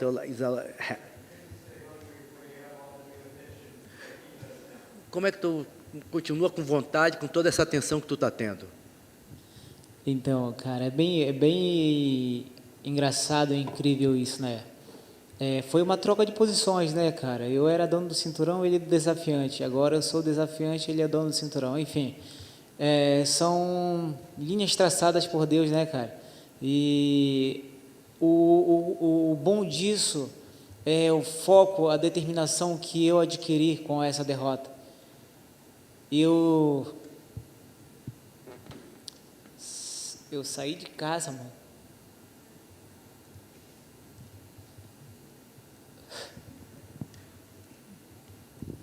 Can I have one question? Yeah? Okay, sorry. Não, isso aí... E tô bem focado, cara. Você pode ter certeza disso. Eu tô aqui para pegar o cinturão, pegar... É meu. Pegar o que é meu. São 4 meses determinado. No, it's a fun situation because he was the challenger. I am the challenger now. But you know, he got emotion because he stayed 4 months far off his family. You believe how focused he is right now, how much he wanted this belt. He don't care about the attention. He trained so hard for this fight, far off everything he loved, his business, his family, his friends, to get his belt back. And he's gonna get the belt back on Saturday. He's sure about that. Deiveson, here. You're welcome. Deiveson, here. How hard is it to train for the same guy again in that short amount of time? 3 fights. Do you get tired mentally? Is it easier? How is it? Qual difícil é você treinar para o mesmo cara 3 vezes? É cansativo? O que você se sente? Cara, quando você tem uma determinação e você foca em um objetivo, nada se torna cansativo para você. E eu aprendi, cara, isso, derrota. Aprendi a tomar decisões e sempre pensando o melhor para mim. Eu quis essa mudança. Eu estou aqui incansavelmente treinando todos os dias, dando meu sangue nos treinos, treinando semi-lesionado no início. E hoje eu estou aqui 100%, cara, para dar show pro público, como sempre fiz, e para pegar esse cinturão e voltar para casa, comemorar com a minha família. It's funny you say that because his determination is so big right now. He don't think about that. He wanna get his belt back. He's 4 months far away of his family. For everybody, he don't think about that thing. He don't think about nothing. He just think about to get the belt back. This is his focus, his determination. He say all the time, my focus, my determination is to be a champion again. His word all the time, focus and determination. Deiveson, my last question. You guys already fought in Arizona. Here you guys are going to be fighting in California. There's going to be, of course, even more Mexican fans. Do you think that might affect the result if you guys go to the distance, to the judges? Você acha que você lutou no Arizona, tinha muito mexicano, agora vai lutar na Califórnia, tem muito mais mexicano ainda. Tu acha que isso vai afetar alguma coisa na decisão dos juízes, se for por pontos? Certamente a luta, 95% de chances de não ir para a mão dos juízes, né? E lutar dentro da casa dele para mim melhor. Tem muitos mexicanos que me respeitaram, né? Alguns são até racistas comigo. Foda-se eles. Eu tô aqui para nocautear e pegar meu cinturão. Eu vou mostrar para eles dentro do octágono o que é respeito. Eu vou nocautear o Breno Moreno e foda-se aqueles que me desrespeitaram, que foram racistas comigo. Foda-se. Eu tô aqui para pegar o meu cinturão. It's funny because The last time, have some bad words against him, some act of racist against him, but he really don't care. His word, I give a fuck for what the guys think. I'm here to get my belt back and show my power. I have focus and determination to get my belt back, and I repeat, I give a fuck for you think, who think against, who cheering against him. Thank you. Can I have one question? You're welcome. Okay. ¿En español, inglés? English. Inglés, okay. Deiveson, what motivates you to train with Henry Cejudo? Do you think he has some secrets about Brandon, or what motivates you to join Cejudo's side? Qual foi o teu motivo para lutar com o Henry Cejudo? Você acha que ele tem algum segredo pro Moreno? Que Moreno... Simplesmente o Moreno morava na casa do Henry, treinou lá. Então, qual o melhor local para me treinar? Onde geral conhece ele, os coaches conhecem ele, conhecem o jogo dele, entendeu? E ainda mais agora, ficar sabendo que ele foi um traiu o Cejudo. Para mim é um prazer nocautear esse cara e levar a cabeça dele pro Henry. You know, it's for sure. Everybody knows Moreno in the featherweight. He trained in featherweight. He trained with Cejudo. He trained with all the coaches over there. And it's going to be a pleasure to take off Brandon Moreno's head and give it to Cejudo, because he betrayed Cejudo. Because Cejudo Brandon Moreno lived in Cejudo's house for about 2 years. And after that, go to Benavides to train Benavides, help Benavides to fight against Moreno or against Cejudo. Now is the time to revenge. He's going to take the head off of Brandon Moreno and give for Cejudo as a revenge for betrayed Cejudo. Let's go. Thank you guys. Appreciate it. Bye guys, thanks so much, appreciate. Thank you guys. My English fluid.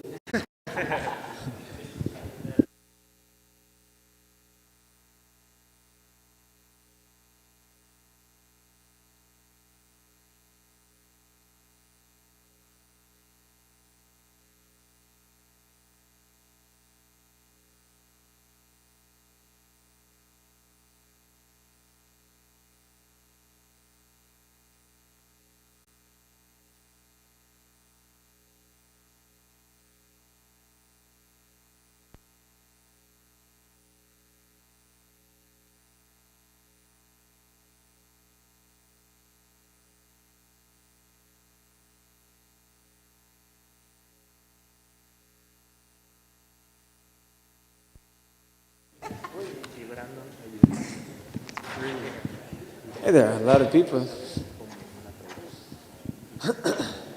Charles. Yes, sir. How are you doing, sir? Wonderful, and you? Fantastic. So walk me through getting a short notice fight against an opponent that a lot of people consider to be a future title challenger in a few years. Yeah, he's one of the biggest prospects in the UFC, and that was a very courageous decision. But I'm more scared of, let's say, guys with 30 fights and like 8 losses, because these guys are still fighting even though they went through hardships. So seeing an undefeated guy, I was this undefeated well. So yeah, people think it's very dangerous. It is, but yeah, I got more experience now, and I'm willing to take that challenge. I was actually surprised nobody got in line for that fight. Like, Topuria is a very fun fight to watch, fun fighter to fight. So I was surprised they said yes to me. I was like, I'm going to throw my name in there, and I hope they choose me. But yeah, they did, so I'm happy. You kind of touched on the undefeated record, and yes. I spoke with Paul Craig a few months ago when he was fighting Jamal Hill, who was also at the time undefeated, and Paul Craig said it's really dangerous to be an undefeated prospect coming into the UFC. You haven't tasted defeat yet. Are you in that same boat? I truly believe defeat can make you a lot stronger, and I've faced defeat against Rosa. It was the first time I got finished. I got caught into a choke in the late third round, and man, it changed me. The way I performed my last fight after that defeat, it proved that defeats really makes you stronger, makes you work on your character, and makes you. Now I got a saying is if you're not ready to die, you won't be ready to kill. And I was not ready to die. I was not ready to accept defeat. Now I've accepted both outcomes before the fight. I accepted that I might lose, and I accepted that I might win. So I accepted both sides of the outcome. His big phrase that he uses are there's levels to this, and yes. he's on a different level than you. So have you been impressed with what you've seen from him inside the octagon? Oh yeah, of course. He's been. He came from a wrestler 135er to this big muscular 145er throwing hands, and no, he's impressive. He's impressive. But if he doesn't acknowledge me as a worthy opponent, it's his problem, not mine. Coming into the UFC, he had a ton of submission wins. Lately, Yes. he's been knocking people out. I think his last 2 have been by knockout. Yes. 3 of his last 4, and his only 3. So, have you seen an evolution in his game, or do you just think people are overlooking his hands? Yeah, when he's fighting those righty guys, he goes to the body. If you drop your hand, he's going with the overhand, and if the hands doesn't work, you go for the takedown. He has a very, very good arsenal. I wouldn't say basic, but it basic in terms of flashiness. He won't go for crazy stuff like I would. So, body shots, overhand, and shoot for that deep double and try to smother you with it. So it's not a style that I'm not accustomed. He said I never faced someone who hit as hard as him. I can bet $100 or $1,000 that Duo Choi hits 10 times harder than this guy. Duo Choi, I took his punch and my whole world was shaking, and I was like, man, okay, this is a very strong man, and I never felt that power again, even though I faced some very experienced men in the UFC. So Topuria, thinking as a 135er who can have more power than Choi, I highly doubt that. Thank you. Charles over here. Your last fight finished on a very high note for you. Yes. It wasn't a finish, but you got the knockdown at the very end. Yes. How much did that experience really motivate you for the new year, especially when you're taking the short notice fight? You have the momentum. So how does that one knockdown that you had of Yul at the end sort of encapsulate your attitude now? I don't want to sound cocky or anything, but for me it felt like a finish. He was down, he didn't want to get up right away, so he was a defeated man that I simply couldn't finish before the bell, and I felt it during round 2, and this is something I don't think I'm going to face in Topuria.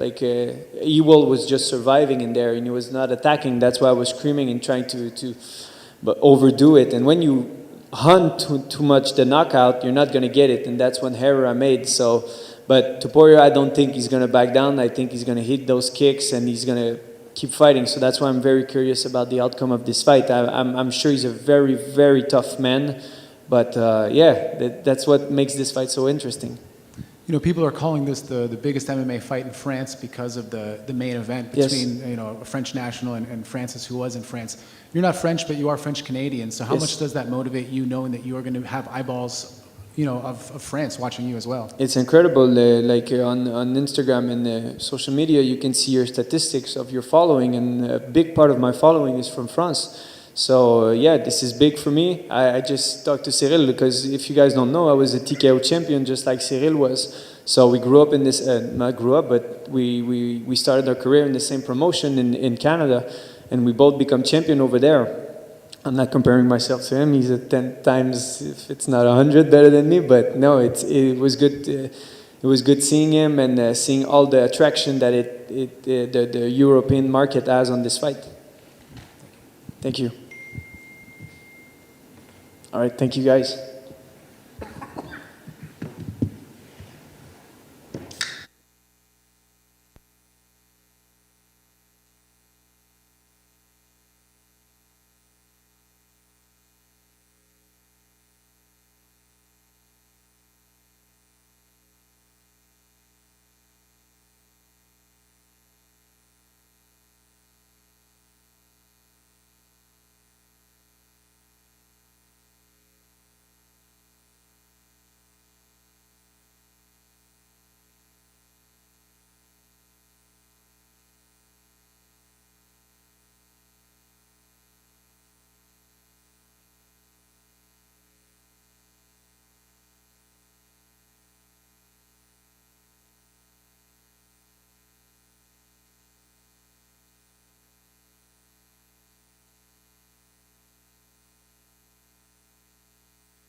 Not a Champions League semifinal.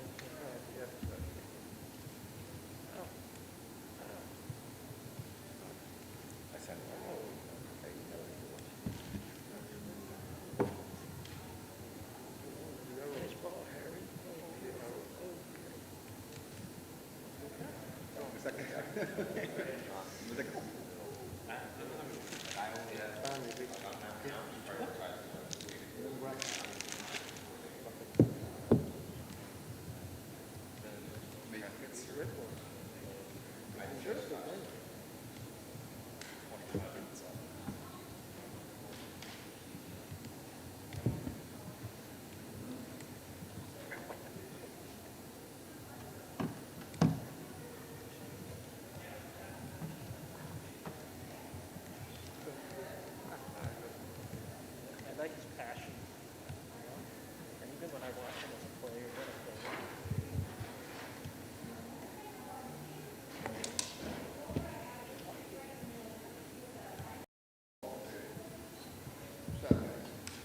What's up, champ?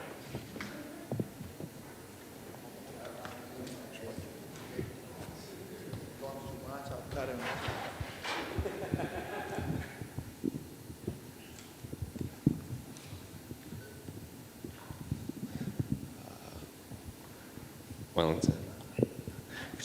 Welcome to California. What are some of your initial thoughts now that you're only a few days removed from your fight against Rodolfo? Qual é, você está pensando, só apenas alguns dias fora da luta do Rodolfo aí? Eu tô muito feliz com essa luta, meu primeiro UFC numerado também, então estou muito feliz. A volta do público, né? 2 anos sem lutar sem público, então estou bem empolgado aí para essa luta. He say he's very excited for this fight. It's his first number UFC, and excited for the event, and it's going to be great. He's very prepared. Speaking of Rodolfo, was this a name that excited you when it was offered to you? Obviously, he has a lot of accolades in the grappling world, and he's fairly new to the MMA world, and specifically the UFC. But was this a name to you specifically that excited you? O nome do Rodolfo é um cara assim, de muito tempo no UFC, mas o nome dele é uma coisa assim que te dá aquela vontade, excitement, né, de lutar contra ele. Pô, com certeza, né? O Rodolfo é um grande cara aí do jiu-jitsu, né? Ele, quando eu estava começando a treinar, ele já estava ali competindo, né? Então, pô, é uma honra aí lutar com ele e, pô, vai ser bom demais fazer essa luta aí e conseguir uma vitória em cima de um cara assim tão bom, né? He say Rodolfo is big name, you know. He loved to fight with him, and when he started training, Rodolfo was already competing and be the top contender, and he's just excited for this fight.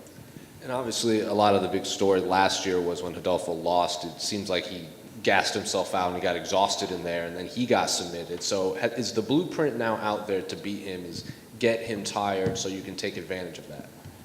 Você acha que depois da derrota dele na última luta, que ele foi finalizado e cansou, perdeu um pouco o gás ali, isso aí você acha que é uma planta para você chegar e saber o caminho da vitória contra ele?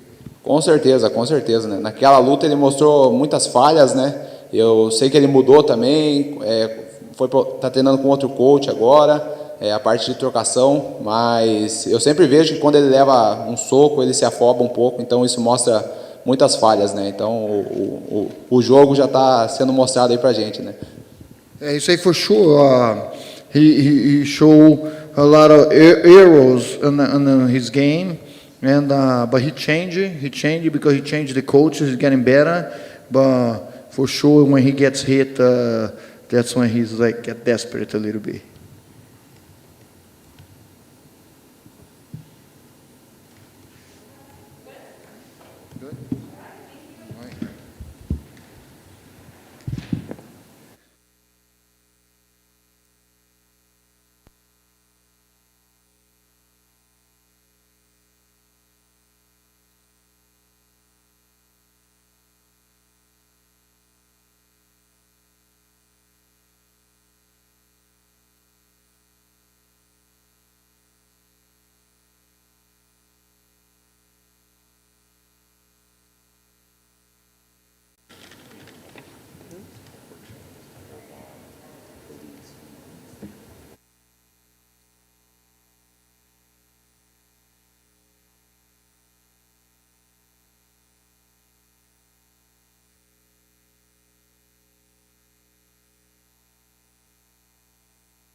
So, man, this is a bit of a new one, having the coaches out here. That's probably how you can tell it's a big fight, right?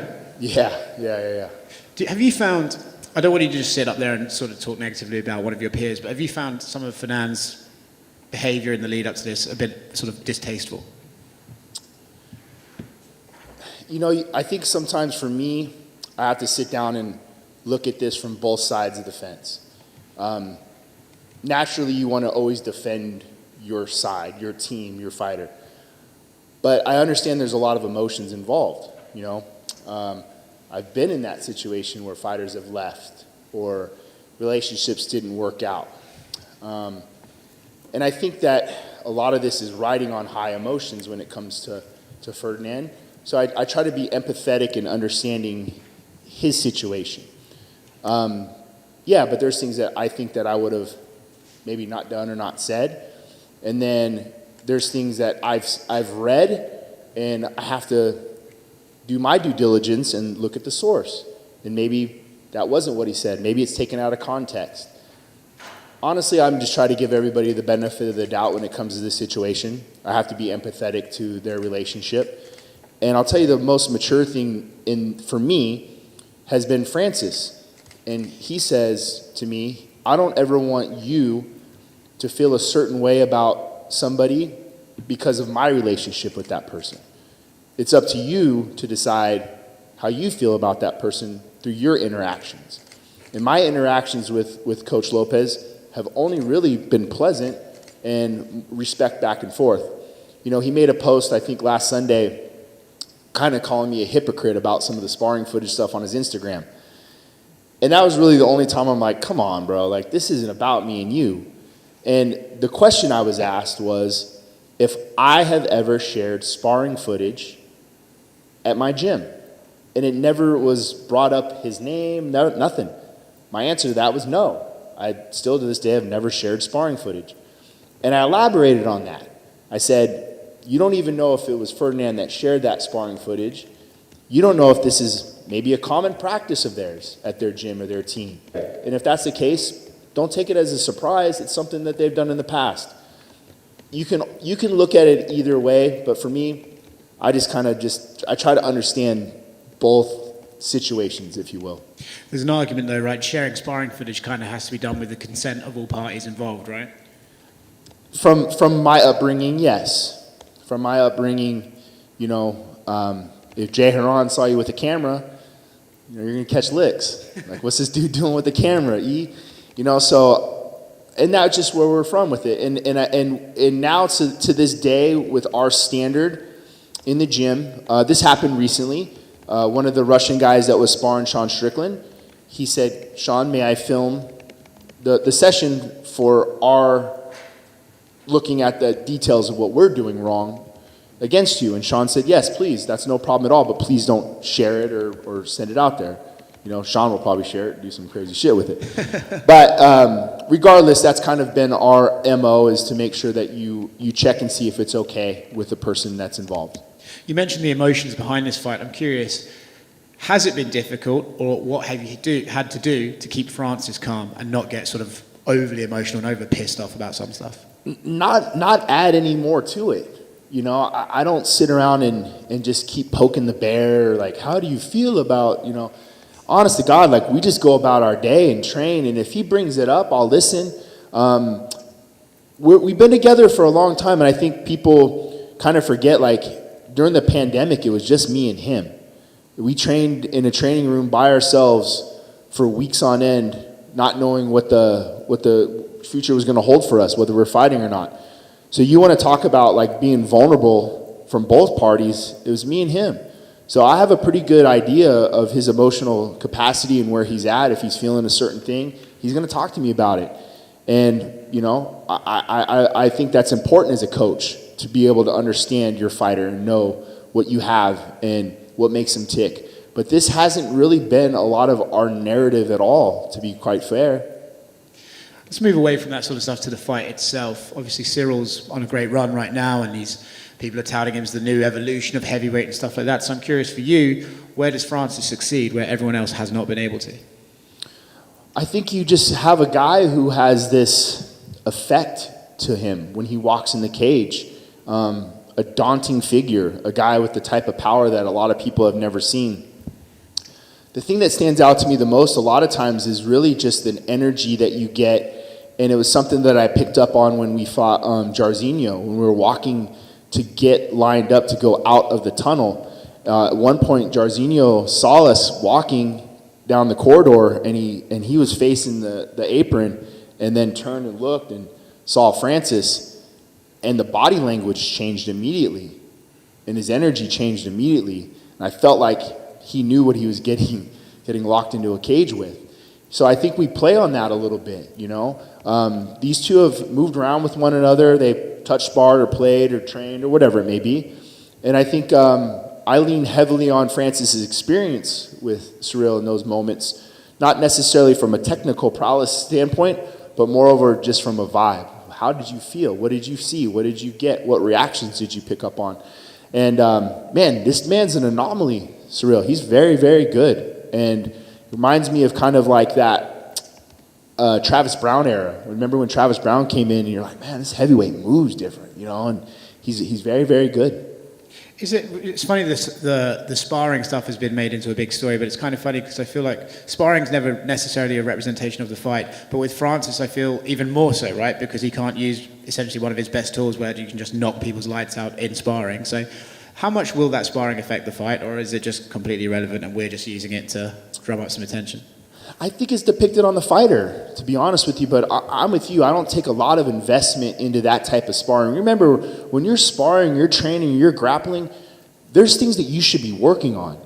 You should be trying to do things that maybe take you out of your comfort zone, because where do you improve? And that should be in the training room. So you should be vulnerable at times. You know, if you're working on your southpaw or you're working on certain things when it comes to the grappling element, you shouldn't be afraid to go get tapped. That's the idea, is to be vulnerable in those situations, to work on those things. So I don't take a whole lot into it, to be honest with you. I got a guy in Punahele Soriano. He can't hit people hard in the training room because we're going to have a lot of knocked out people. Dan Ige, the same way. When people see Dan train in the gym, they're like, he doesn't really look that great. Wait till you put 4-ounce gloves on the kid and let him hit somebody full speed. He's going to hit you hard, and it's just different. So I don't take a whole lot of stock into it, to be honest with you. Last one from me. If Francis and Tyson Fury do end up boxing, are you in his corner? Oh, I'm with him 100%. Whatever he wants. I'll hold his towel. I don't care. But we have a great coach in Dewey Cooper. He coaches boxing professionally. He got professional boxers left and right. He's in great hands when it comes to Dewey. But you guys got to remember, like, we're a big family. We're a big team. So what any role that Francis needs me for, if it's in boxing or not, I'm always there. I'm always going to have his back. So it doesn't matter to me. We've heard from a lot of fighters, like off the top of my head, like when Aaron Pico left his team to go to Jackson Wink said he fixed up maybe some tendencies. Like it wasn't that they were bad, just fix some stuff up. So when Francis joined your team, was it similar that he maybe had some tendencies that you're like, well, where did you learn this? Or was it just you had to start over fresh with him when he walked in? No, remember, like, man, he came to the gym with already a title fight under his belt. And a lot of my process was just listening to him and hearing where I felt like I could help him. So instead of him coming to me and just trying to sell it, like, oh, here's what we can do to make you better, I wanted to take the time and just really understand who and what Francis is as an athlete, and maybe areas in more of his mental game rather than his skill set. Where can we find areas to improve and grow? And that, to me, was kind of where we really hit it off. You know, and I just asked those questions, you know, hey, how did the fight go? Well, how did you feel against Stipe? How did you feel against Derek Lewis? So I didn't want to make those same mistakes twice. And then obviously through the gym and the coaching staff that we have there and the system that we have, we're not necessarily a goal-oriented gym, but we're a growth-oriented gym. And as long as we're growing in certain areas and getting better, I think good things are going to happen. So, you know, credit to Fernand and bringing him up and, you know, made him the guy that he is. And I think that all we did was really fill in some of those gaps that I think he needed. And that was more over from the gym and the system that he's in. And looking at Cyryl's skill set in the octagon, how would you compare his style of striking, like his Muay Thai background, his style, to like the Overeems and the Jairzinhos and everyone that Francis has fought? Very efficient. When I think of Ciryl, I think of efficiency right away. And the other thing that I really think that he does very, very well is he doesn't get squared up too much. You know, he's never stuck in one spot. He's never stuck in the sand. His feints, his motions, his rhythm. It's very beautiful to watch, man. This guy is a great striker. And he doesn't get squared up, meaning like he doesn't really seem like he gets hit too often. He's never really out of place. So that's been the fun part for me the last 4 or 5 months, is just trying to find ways to connect, to be honest with you. Right over here, Eric. I was just curious, you listed Puna and Dan Ige. Obviously, you work with Aljo and tons of fighters. But in what way is... For me, it's more of a I wouldn't say the X's and O's. It's really helped me as a coach to understand how to connect with him in the way he likes to learn. The way I have to explain things to him sometimes might have a language barrier, but I can show him look, see, do, like John Jones will talk about. Like, show him, explain it to him, and the reasons why. To maybe if it's a combination, I don't want to explain to him, we're just going to throw this combination. I like to explain to him why. Why are we throwing this specific combination? And what is the purpose of this combination? What will it set up? What will it negate? And those things for him, I think, starts to process easier. And so it's really been fun for me to evolve as a coach too, as in a different type of training element where, you know, most guys I think you can talk to or show and then they just pick it up right away, where Francis is a very analytical thinker, I think, when it comes to the MMA game. So, you know, it's been a lot of fun working with him, man. He's an athlete by nature. You throw him in there and he's going to pick up stuff pretty quickly, and so it's been a lot of fun for me. Eric, right here. I kind of ask this very selfishly, but I always wonder, when you have a guy like Francis, and I know you're all professionals, you all know what you're doing out there, but what are some of the reactions when you tell people you're going to hold pads for Francis Ngannou? It's like, you know, when you see those guys go shark diving or jumping in the cage, and you're like, oh man, at any point, if this shark wants to rip your arm off, it can and it will. You know, so you're minding your P's and Q's when you're in there, and thank God he's accurate.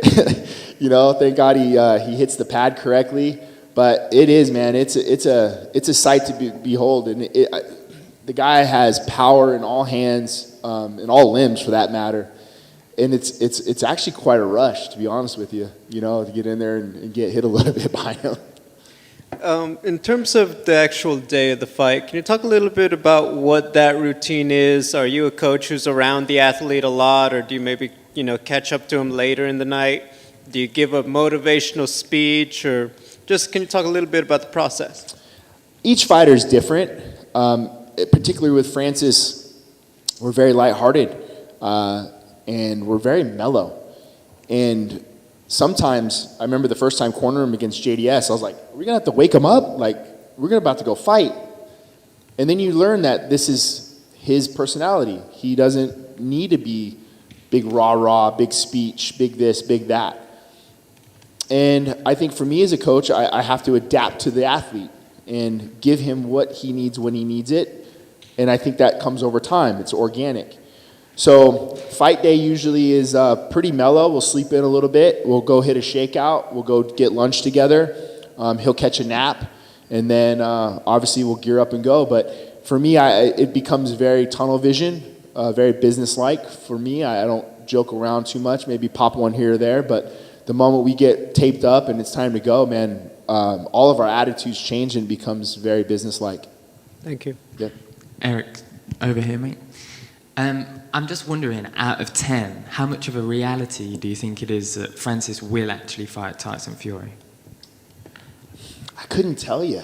I don't know enough about boxing to give you that accurate assessment. I know Tyson's out there tweeting and talking and this and that, but my vision and my eyesight has never changed from Ciryl. It's nice. It's nice that yes, that might be an option, but we have a serious contender on our hands in front of us, so I haven't really looked too much into it, to be quite fair. Yeah, fair enough. I imagine, would you guys like that in 4-ounce gloves if it was to go ahead? Hell yeah. I thought so. You know, that's us. You know, we've been in 4-ounce gloves before, so we know. Eric, down here to your right. I know it might be a little premature, and obviously Gane is going to be the focus, but John Jones is kind of looming in the future. Have you thought at all about that fight for Francis and what that could be? Not as much lately, Mark. I think for me, you know, you and I talked about this quite a bit. The narrative was the winner out of Stipe and Francis is getting John Jones. And so my focus immediately went on to John, and then it kind of fizzled, and it was, you know, okay, well, maybe it's going to be Derek Lewis next, or then maybe it's going to be Ciryl, Derek, whatever, whoever the winner of that. I hope that fight does happen. I'm a competitor, man, and I want to be able to compete against the best, and I know Francis feels the same way. And who doesn't want to see John Jones and Francis and possibly the greatest mixed martial artist to ever do it? I think it's something that should be ran. But, you know, now that that ship is kind of sailed for the time being, and we have a task at hand with Ciryl, and that's been my focus. But, yeah, hopefully someday that fight comes to fruition. Thank you. Did I drop it?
Hello, guys.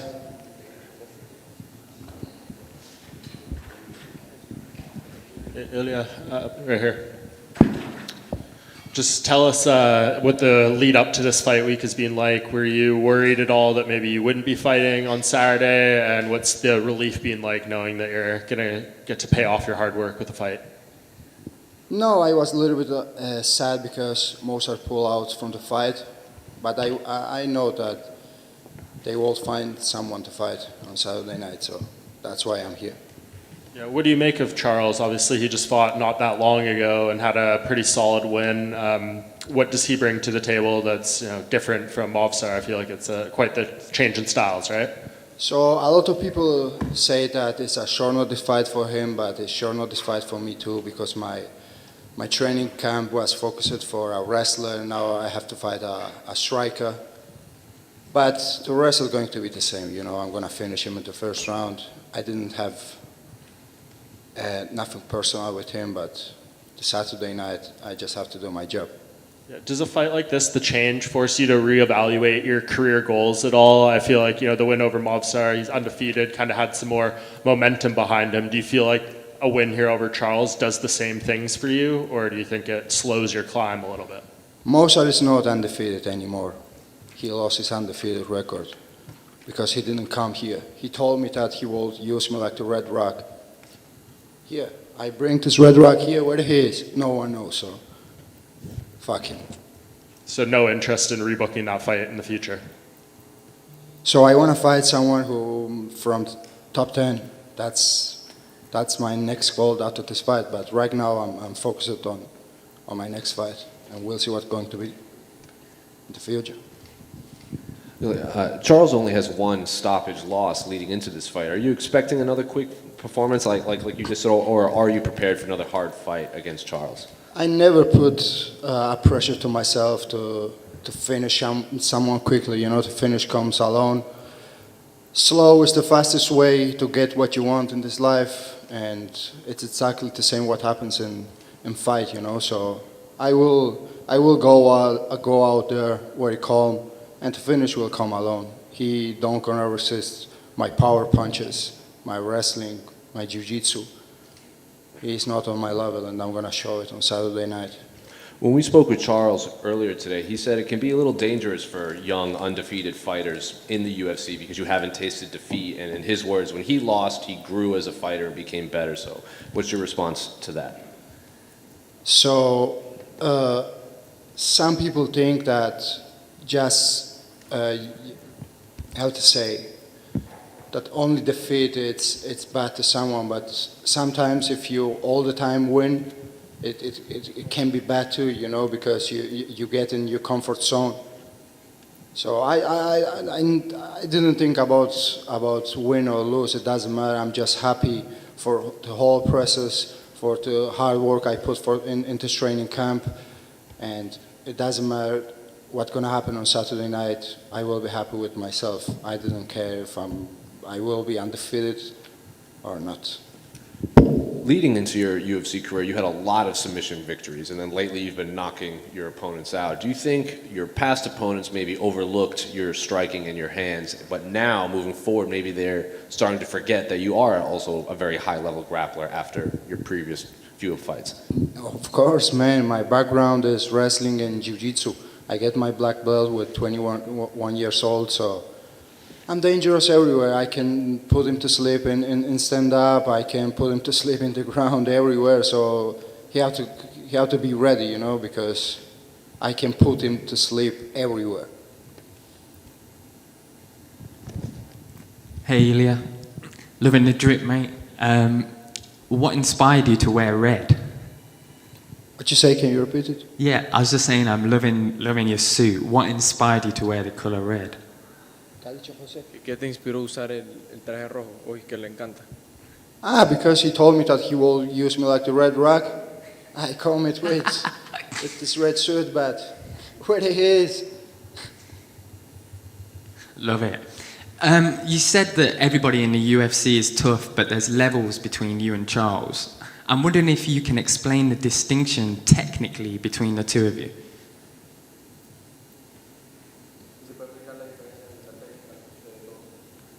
¿Cómo? Oh, he's very skilled in striking. But you know, all these fighters in my division, to all UFC rosters, you know, I think that they just train when they have like training camps. My whole life is like training camp, and that's what makes the difference between me and with the other fighters. Thank you very much.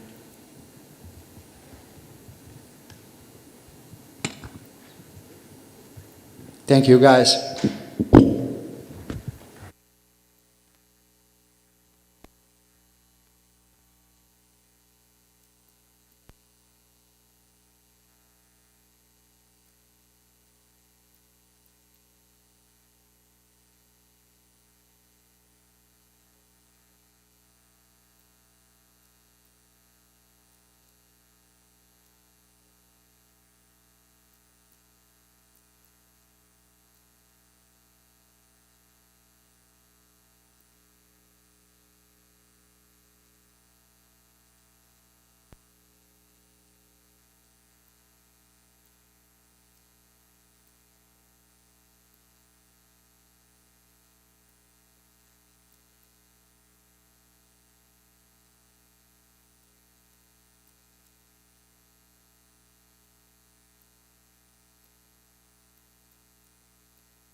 You didn't know this was a big deal? It's a heavyweight title fight, Francis.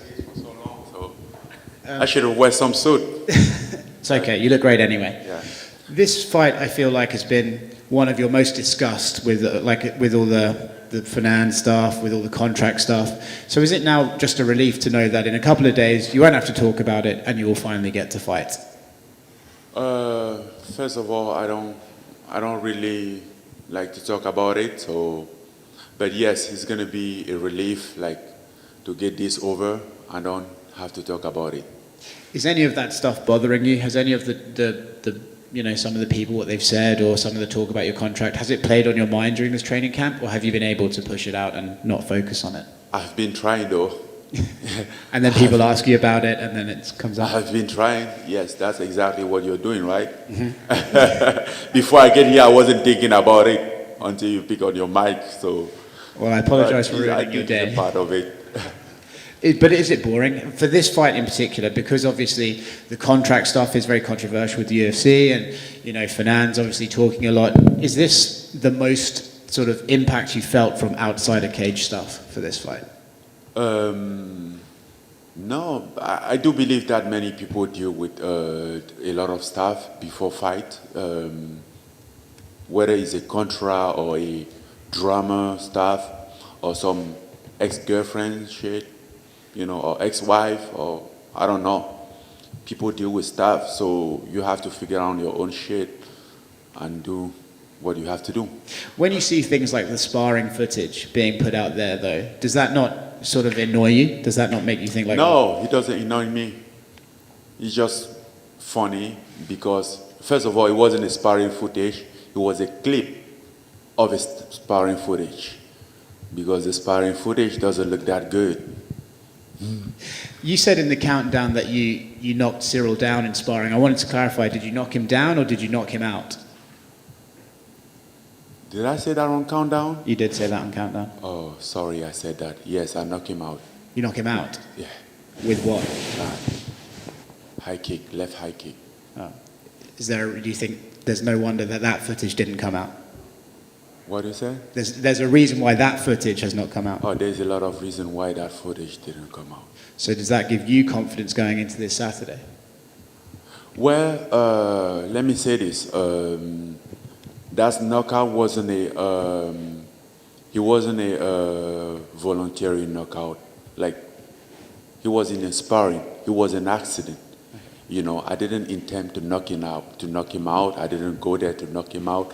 So personally, it's not something that I will be proud of and like walk around and like feel like tough because I knocked my sparring partner out or knock him down or whatever, So usually stuff like that happen in this training, but it's always accident because we are committed to take care of our partner. That's how it works. To be clear, it was an accident. Yeah. Okay. Has this lead up made it solidified in your mind that you were right to leave France and that was the best decision for you as a person and as a career? What do you say? Did all of this stuff with this fight, it solidified in your mind, cemented that you were right to leave France? No, it didn't cement my mind.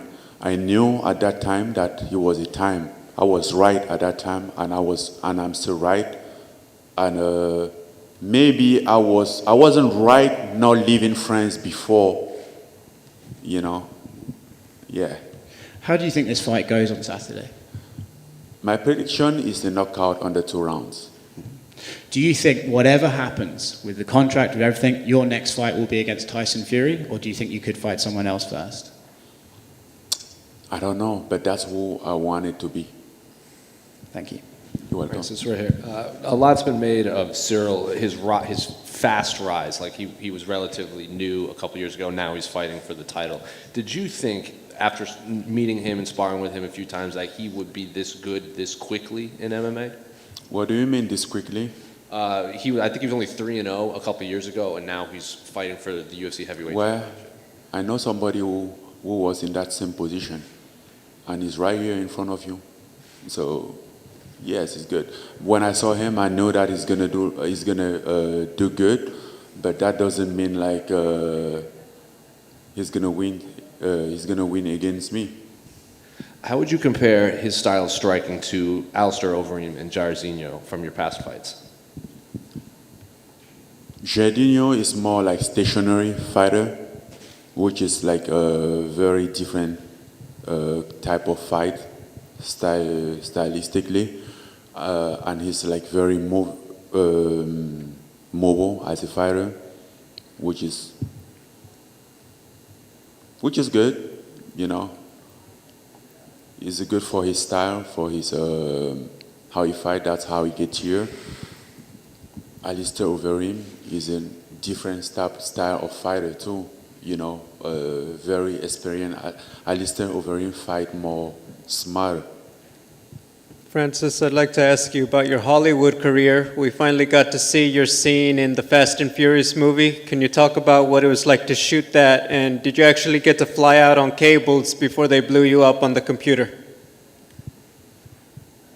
I don't have a Hollywood career. I have an MMA career, and I think that's why we're here right now.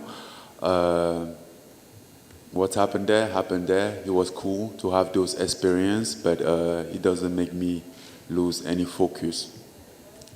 And then what is your process during the fight day? Like, are you someone who's going to listen to a lot of music? Do you do a lot of just talking with people? Are you more quiet? What do you imagine the day of the fight will be like? Quiet, listen to music, you know, lay by myself, thinking. That's all. Thank you. You're welcome. Francis, over here. If you were to leave the UFC, which I hope you don't, who would you be most upset that you didn't get to fight?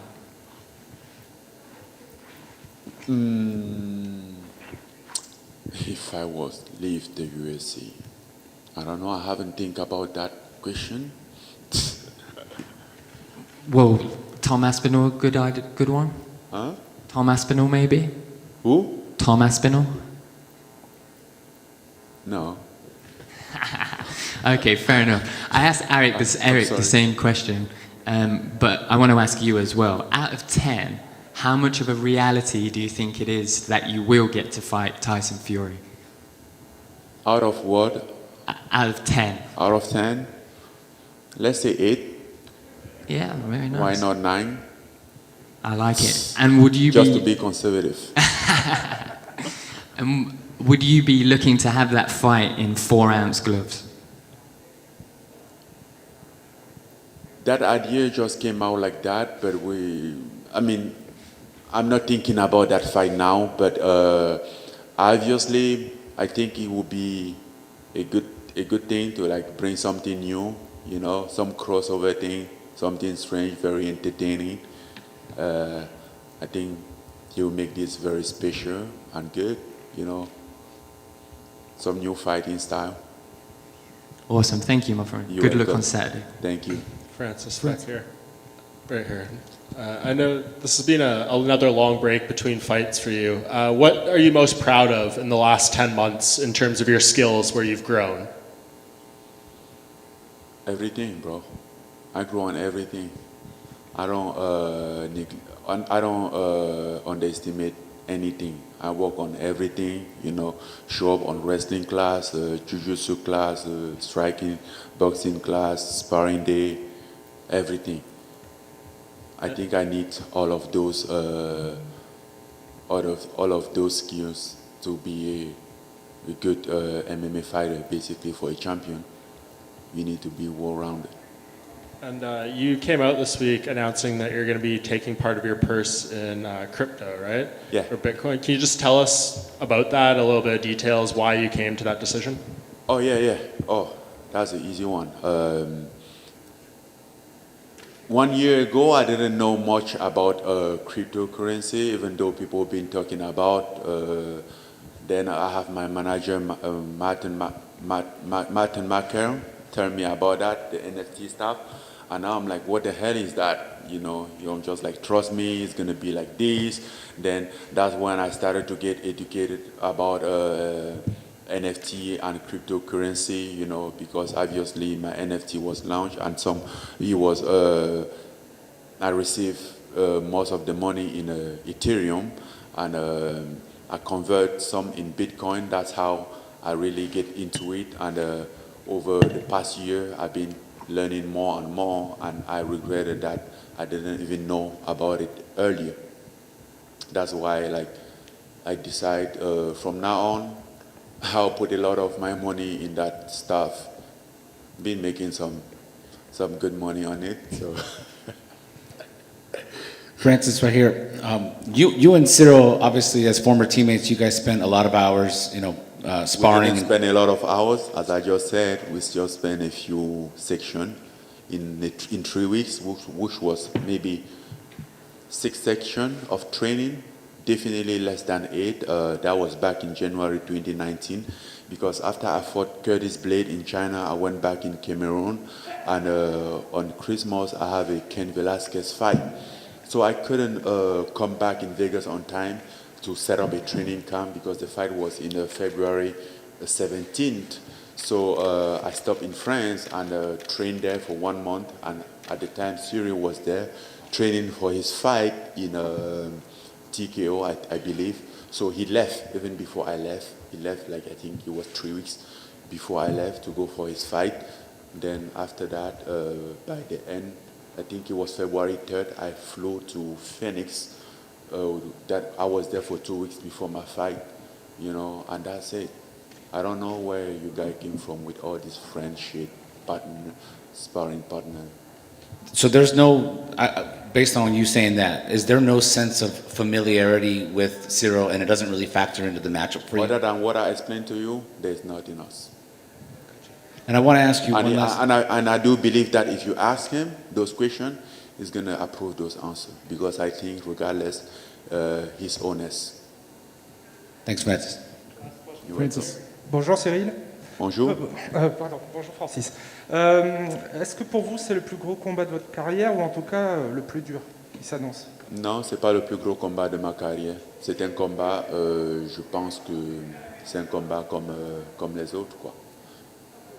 Et aussi important comme les autres. Tous les combats sont importants. Un combat cesse d'être important quand on l'a déjà gagné, mais quand on s'y prépare, ça reste toujours important, soit le plus important. Oui. Vous dites que vous allez gagner en 2 rounds par KO. C'est quoi les clés de ce combat pour vous? C'est quoi les clés de ce combat? Je pense qu'il est très important de rester concentré sur l'adversaire, de garder la tête froide et la tête sur les épaules sur ce combat et mettre en exécution ce que je suis capable de faire. Bien évidemment, prendre connaissance de mes capacités et avoir confiance en moi. D'accord. Il y a la brouille avec votre ancien entraîneur, avec des messages que vous vous envoyez l'un à l'autre. Est-ce que vous n'avez pas l'impression que ça risque de vous détourner de votre objectif qui est combattre Ciryl? Je sais que c'est ça son intention, puisque c'est un manipulateur de métier. Mais le connaissant, je suis capable de combattre ses armes. C'est un combat qui aussi contribue à la promotion de votre sport, à la fois en France où vous avez vécu et puis au Cameroun. Est-ce que vous avez ça en tête? Est-ce que vous vous dites qu'à chaque fois que vous montez dans l'octogone, c'est une belle pub pour votre sport? Oui, je pense que chacun d'entre nous, on contribue au sport en combattant, en respectant les règles et en faisant ce qu'il y a à faire, on contribue au sport. Et je suis également persuadé que en faisant ce que je fais, je contribue au sport, à mon sport, que ce soit en Afrique et en Europe, en France et partout ailleurs. Vous pensez qu'un jour il y aura un combat MMA au Cameroun, par exemple? Un combat? Un combat au Cameroun, un combat UFC au Cameroun? Combat UFC, je ne sais pas, je ne peux pas mettre ma main au feu sur ça parce que, ayant discuté quelques fois avec l'UFC, leur engagement n'était pas très rassurant à ce sujet, mais je suis persuadé qu'un jour, il y aura un grand combat au Cameroun et en Afrique pour les Camerounais et pour les Africains parce qu'il est, impossible, il est inadmissible que le Cameroun ait 3 champions à l'UFC et l'Afrique ait 3 champions à l'UFC et ne mérite pas avoir des événements de grande envergure. Merci. De rien. Francis. Thank you, guys.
You got anyone?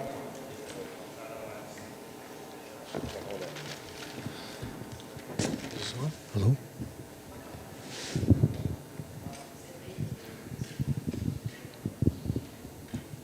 Red. Michel, so obviously it's been a little bit of a change in plans. Can you just talk a little bit about the last few weeks and having the fight moved a little bit?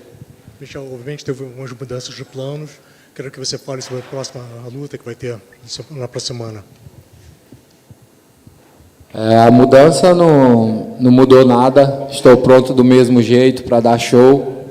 Estou super preparado para essa luta e vai ser do mesmo jeito. There was no change. I'm very prepared for this fight as always. It's going to be as it's always been. E não mudou nada porque meu peso consegui manter, meu treinamento mantive, então tem tudo aí para ser uma grande luta no sábado. Nothing changed because I was able to remain with the same weight, so it's everything ready for coming Saturday. Is it actually almost a little better because for a lot of people, having you on the card made this event even better, and you're obviously going to be on the pay-per-view also? Obviamente isso fez por se você tivesse nesse cartão, fosse até ser melhor ainda, né, para essa briga então. Eu estou muito feliz por estar nesse card melhor, né? Eu vejo que o UFC está olhando diferente para mim, com um carinho melhor, e eu vejo que o UFC está me dando muitas oportunidades boas. I'm very happy to be in the card. The UFC is looking at me in a different way. I like it, and getting good opportunities. Então eu só tenho a agradecer ao UFC pela oportunidade e de eu poder mostrar o meu trabalho num evento maior e ser na terceira luta do card principal. Então pode se preparar que eu vou dar show. So I want to thank UFC for this opportunity to be on this card. So you may be prepared for this coming show. Obviously, fans are always excited by your style, but I'd like to know, just in the gym, what are some things you're very proud of as you've been able to improve your game as an overall martial artist? Eu sou bem empolgado com o seu estilo. Qual você mudou para o seu estilo assim de lutar? Esse meu camp mudou muita coisa, porque organizei meus treinadores, trouxe treinadores do Brasil e agora eu estou muito mais bem preparado. I changed many things, or organized things with my trainers and my coaches in Brazil, so I'm now much more prepared. Dessa vez me preparei muito melhor, estou vindo muito mais focado, muito mais confiante, e não importa quem vai ser o oponente, vai ser uma grande luta e grande show no sábado. This time I prepared myself a lot more. It doesn't matter who's going to be the opponent, and I'm very prepared for Saturday. Thank you. We spoke with your opponent earlier today, and I had asked him if he thinks that maybe people underestimate your submission skills, and he said he actually heard you weren't that good at grappling. So I would like to know your response to that. Falamos com o seu oponente hoje, ele falou que não estava muito impressionado com sua técnica de submissão. Então eu queria saber como é que você fala sobre isso. Como é que você... Eu vi numa entrevista que ele falou que eu não sou tão bom de chão, né? Se ele não sabe, eu sou faixa preta de jiu-jitsu. I saw an interview that he said that I'm not very good on the ground. When I tell him that I'm a black belt in jiu-jitsu. E para informação dele, eu sou muito bom de jiu-jitsu. Eu ainda não consegui mostrar meu jiu-jitsu dentro do UFC ainda. And for his information, I'm very good at jiu-jitsu. I haven't been able to show all my skills in jiu-jitsu at UFC yet. E se ele quiser saber se eu sou bom ou ruim, só ele vir testar comigo. And if he wants to know if I'm good or not, he may come and test with me. Well, going off of that, most of his victories have come by knockout, and he has a couple knockout losses as well. So are you expecting him to just stand and trade with you, or would you welcome that grappling game against him? A maioria das vitórias dele foi de knockout, né? Você espera que você vai brigar com ele também no grappling, agarrando, ou como é que você vai fazer? Eu sou o lutador que sou mais strike, mas tenho o jiu-jitsu também, tenho o extra também. Creio que a gente vai fazer a luta mais em cima. I'm a fighter that gives more strike, but I also have the jiu-jitsu also. So, Mas eu sou um lutador que conforme a música toca, eu danço. But I'm a type of fighter that I go along however the music goes. E eu estou pronto para qualquer área que a gente for lutar, em cima ou embaixo, de qualquer forma, eu estou preparado. And I'm ready for any way we fight, above, top, or below. I'm prepared.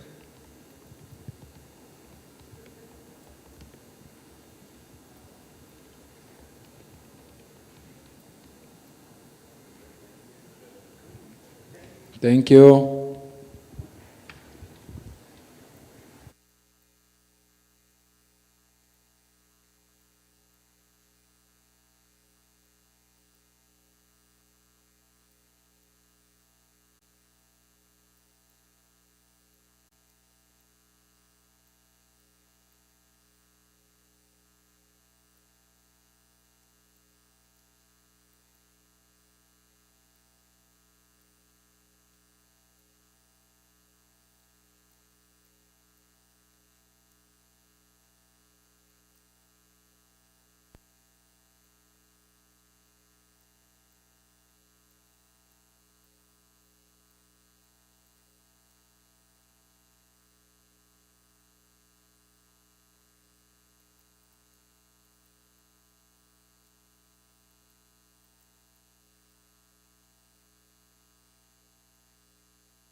Cody. What's up? Nice outfit, by the way. Yeah, I watched Yellowstone earlier. You watched Yellowstone? Yeah, went and bought this. What are your initial thoughts on Said Nurmagomedov a couple days out of the fight now? Tough kid. I mean, I don't see anyone in the top 25 at bantamweight who's not legit. I think Said's going to be good everywhere. Is he the toughest guy I fought? I don't think so, but he definitely he brings a lot of challenges to the cage. But I've been training with guys like him, most of my fighting career, so I feel like I'm pretty equipped to defend against what he brings to the table. You said you expect him to be good everywhere, but is there a certain aspect of his game that kind of stands out in your mind after watching tape, if you do watch tape on him? I don't think, I know he's Dagestani, but I think he's more of a kickboxer than a wrestler. I think if I wanted to, I could go in there and shoot 40 times and take him down, 10 times in this fight. That's not something that I care to do. I really don't want to be known as a wrestler, even though that's kind of something that I think is kind of stuck with me. If you wrestle, that everyone's just like, he's a fucking boring wrestler. I don't want to be known as that, but if there's one aspect of the game, I feel like there's a vast difference between Said and I. It's in the wrestling department. He says that he wants to beat you and then move on to fight Sean O'Malley or Marlon Vera. Do you think that's wise of him to start looking that far ahead before facing you? I mean, that's a pretty big claim. Everybody says that, right? I'm going to sit here and tell you I'm going to whoops Said for 15 minutes. I think that's smart of him to say that. That's the game. I think those are good fights for him, but like I said, I think he's got something coming Saturday. I don't think this is going to go the way he thinks it is. And when we've spoken with fighters who have been facing Dagestani wrestlers or fighters in general, they say their DMs just blow up with people from Dagestan. So has that been the case with you? A lot of negative DMs coming your way from the Dagestani? No, not that bad. I mean, of course you get a few, but the worst were the Georgians when I fought Merab. It was like a parade every day. Merab will kill you. Like just broken ass English, nothing was spelled right. Just the meanest shit. I mean, they were nasty. But no, the Russians have been cool. And Dagestani wrestlers, I think the best wrestling in the world is in the USA. And if I have to, I'll prove that. What's the difference between the Dagestani wrestlers and the American wrestlers? Upper body, lower body wrestlers. Americans are better at attacking the legs. The Dagestanis are more upper body guys. And, someone tall like Said, that doesn't really fit well with the style of wrestling that they're into. Hey, Cody.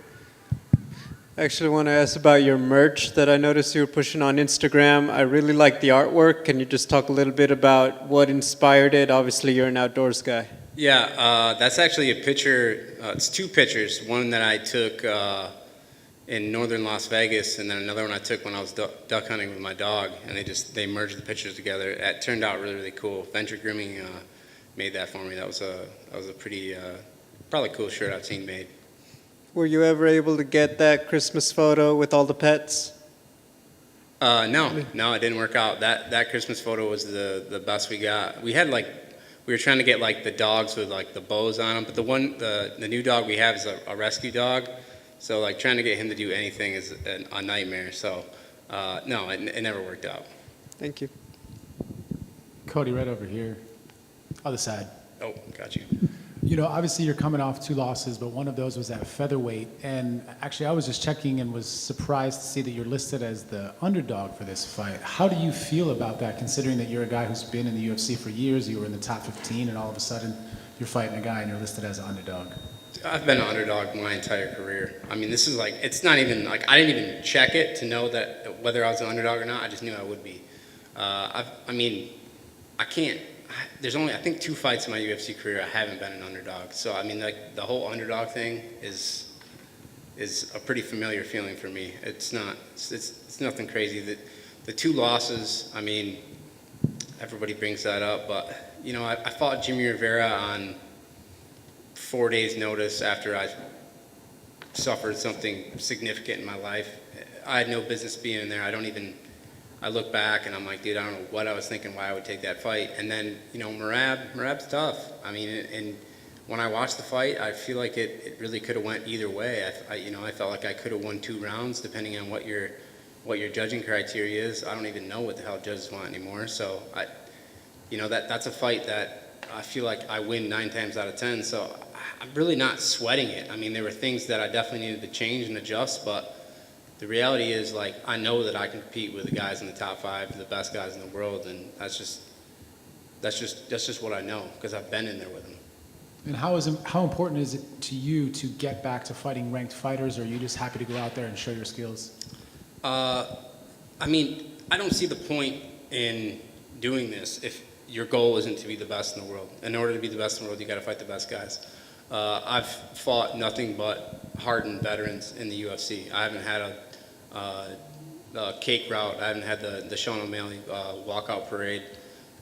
I fought the best, and every single time one of those names come across, it's absolutely terrifying, but I'm going to do it because I have something to prove. You know, it doesn't make sense to me to fight somebody that doesn't propel me to the top. And so what was it about Saeed that made you want to take the fight? Just name value. Name value. I mean, whether he's related to Khabib or not, I mean, that's a huge name. And he's super touted prospect. I fought guys like him in the past. Like, I think back to like Tom Duquesnoy. That's why I was like 3-1 underdog in that fight. You know, another guy that was, you know, supposed to be something really, really special. And then I fight him and all of a sudden he becomes irrelevant. I mean, my question would be like, why would Saeed take this fight? Cody, right? One more. My colleague Mike Heck has asked me to ask you if you've decided on what you're going to eat Friday. Friday. I'm going to a steakhouse and I'm going to eat absolutely fucking everything.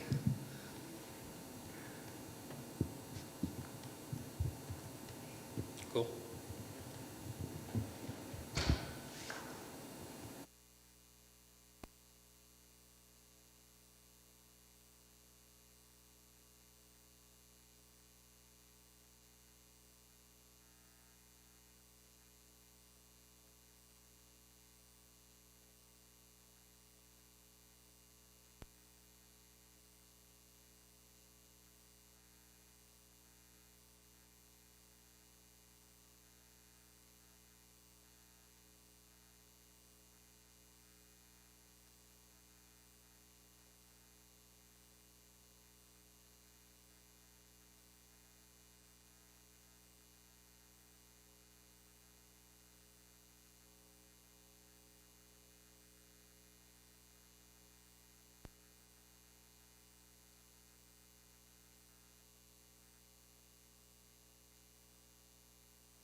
Julianna. Okay, front. Hi, how are you? I'm good. How are you doing? I'm good, thank you. We don't get to speak with many fighters that aren't fighting on Saturday during fight week. So is this your idea to continue this kind of media tour you've been doing since you beat Amanda Nunes? I just want to do any media obligation that I can. I'm trying to get out there and get as much as I can. So they point, I shoot. Was this kind of a conscious decision you made, like even before your fight with Amanda, where if I win, I'm going to keep myself out there? Because we've seen people win the belts and they kind of disappear for a bit until they have another fight booked, and then they're doing the media rounds again. Yeah, I was shocked. They were like, man, you're so easy to work with. You know, the champions aren't usually like this. And I'm like, are you kidding me? Why wouldn't you? You know what I mean? This is what we do it for. So as long as I can bring as much attention to the UFC and to my fights and people watching me fight, that's what I'm going to do. Well, outside of all the media obligations, how has life been as the new bantamweight champion? You know, I was just talking about that. I was saying, you know, this particular thing irritated me, and then this thing irritated me, and then I was like, but when you win, nothing irritates you. It's like, it was all like water off a duck's back at that point. I was just like, you know, I'm the champ. There's not really much that can bother me at this point. Well, even as the champ, when you're chasing the belt, you're always looking for the next person to get you closer to the belt. But now that you are, everyone's chasing you, and you're also in that position where you probably know who you're fighting next, and that's Amanda Nunes. So how is it not constantly having to chase the next person and the next person and the next person? You know, I've never done this before. This is a new journey for me, and I'm just trying to, you know, enjoy the process and do the best that I can. So I haven't reached that point yet where I'm, you know, gunning for the next person. The only thing that I'm gunning for is getting that rematch going and making sure that we, you know, set that date and get that rolling. So after that, then maybe I'll be able to tell you what it's going to be like having to, you know, gun down the next person. But as far as, you know, right now, I'm in a good position and I'm sitting pretty. Is there any update on when that date possibly could be, or any ideas or months you have in mind? No, I don't know much. Maybe June, July, August. You know, I'm a August, a Leo lion baby. So if I could fight in my birthday month, that'd be great too. I don't have a particular date, but you know, as long as I stay active and get a date set, you know, that's kind of where my head's at. So we'll see. Did you hear the news of her possibly changing camps? Like she left ATT to just start her own thing? Yeah, what a zoo, huh? Yeah. What do you make of that that situation? Best of luck. You know, I just hope everything goes according to her plans and that we can, you know, get this fight booked. That's all I care about. Julianna, off the back of that, like you kind of said there, are you worried that with all this stuff going on, it may delay her timeline to get back in? And if so, are you willing to wait as long as it takes? Or if this is something that isn't going to start to materialize on your timeline, do you maybe look at other fights? No, I mean, I think, you know, Amanda probably wants to get back in there as soon as possible, and she wants to try to get her belt back. So I don't anticipate her waiting, you know, a super long time. I think that she wants to get in there as soon as possible. And summer's looking good for me. I'm free, and I don't know what she's doing, but you know, summertime is good for me. Just out of curiosity, there's rumours of a showdown in Brazil in May. Would you be interested in fighting her in Brazil? No, thanks. Figured that might be. When you beat her, hello. You shocked the world. No one gave you a chance. Now coming in, you'll beat a favorite. How do you feel about that? Somebody told me that I still was going to be the underdog.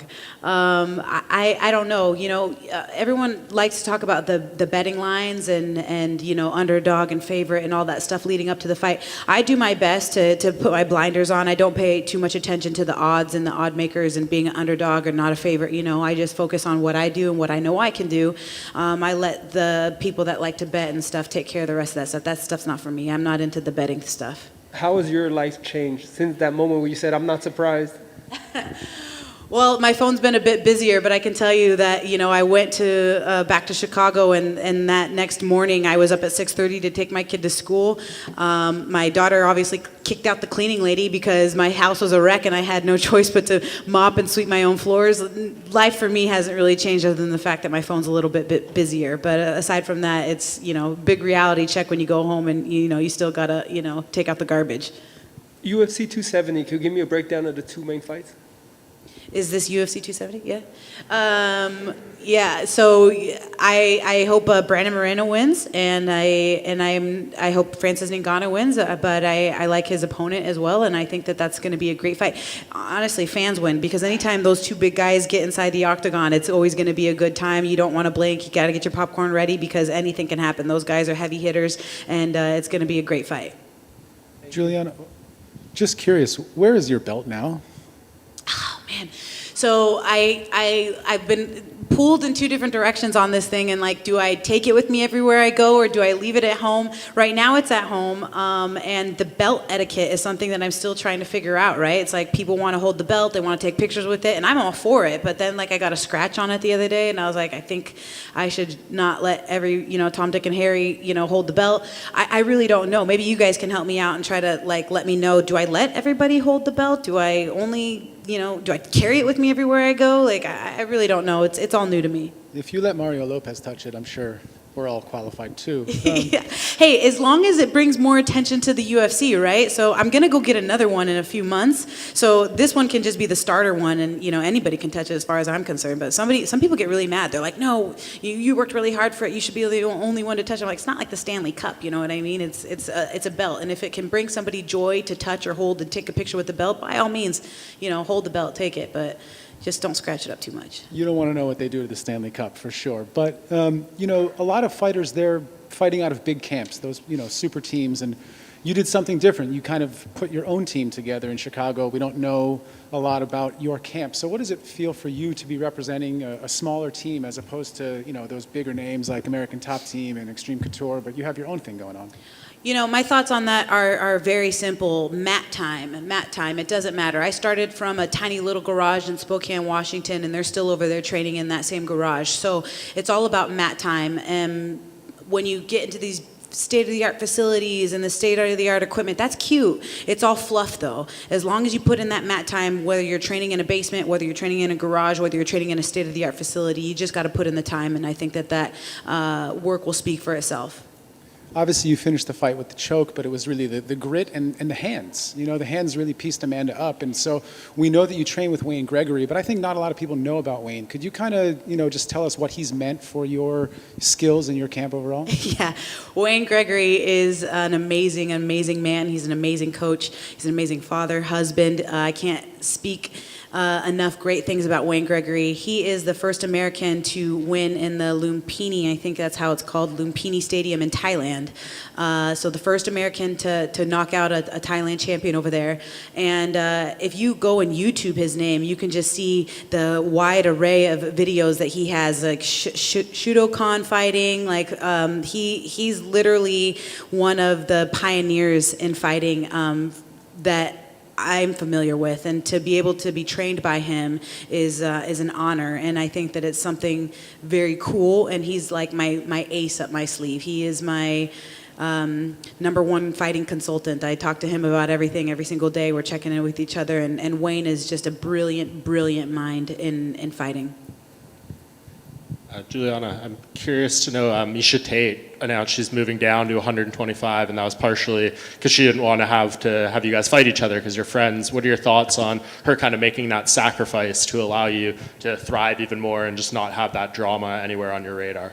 I think that that's great. If Miesha, which I do believe will find success, a ton of success at 125, and can fight for the belt at 125, I think there would be nothing better, especially for the UFC and for the sport, and particularly for the state of Washington, to have two Washington champions at 125 and 135. That's the plan. And one more. It seems like Aspen Ladd is going to be fighting Irene Aldana at UFC 273. Do you feel like that is a fight that's, after Amanda, probably going to line up the next contender in this division? I mean, if they can both make weight, I know both of those girls have had some issues making 135, so I would like to see them both make weight. But yeah, best luck to may the best woman win. I have a couple more. Did they spell your name right on the plating with the Enye? I haven't seen the plating yet. Thank you for reminding me, Dave. I need that plating on that belt ASAP.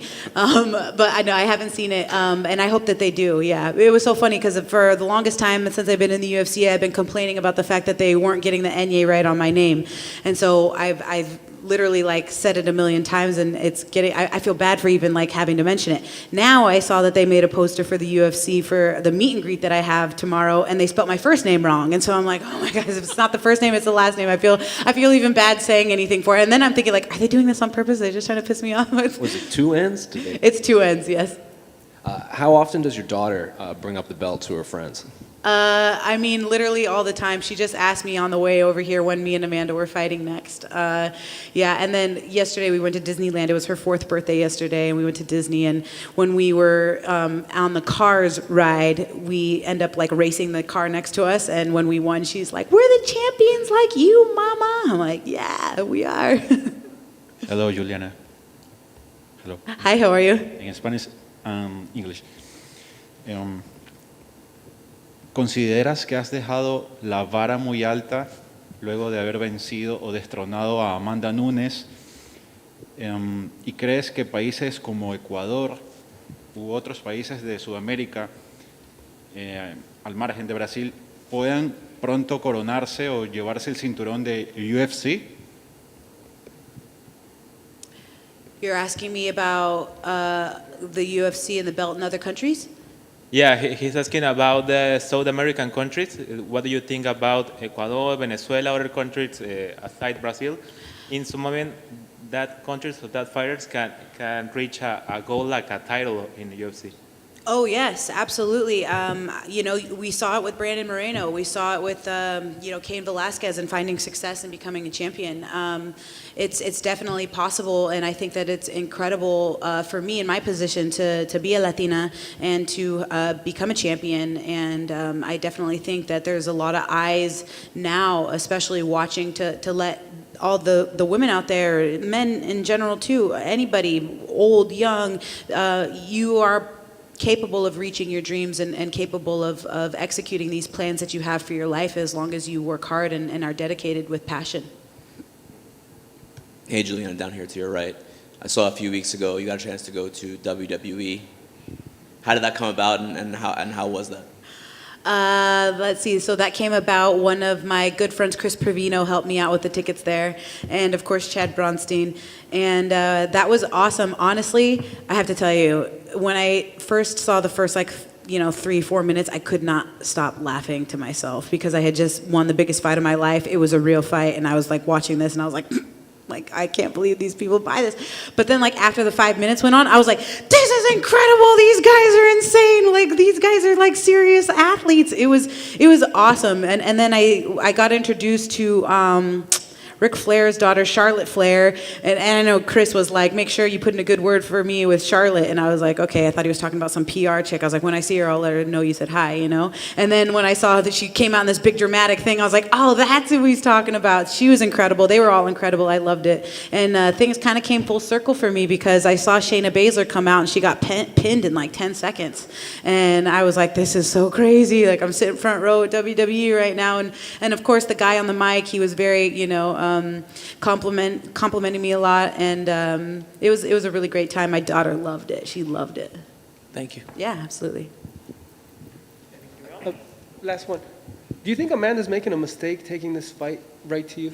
The second one not taking time, maybe a tune-up or something?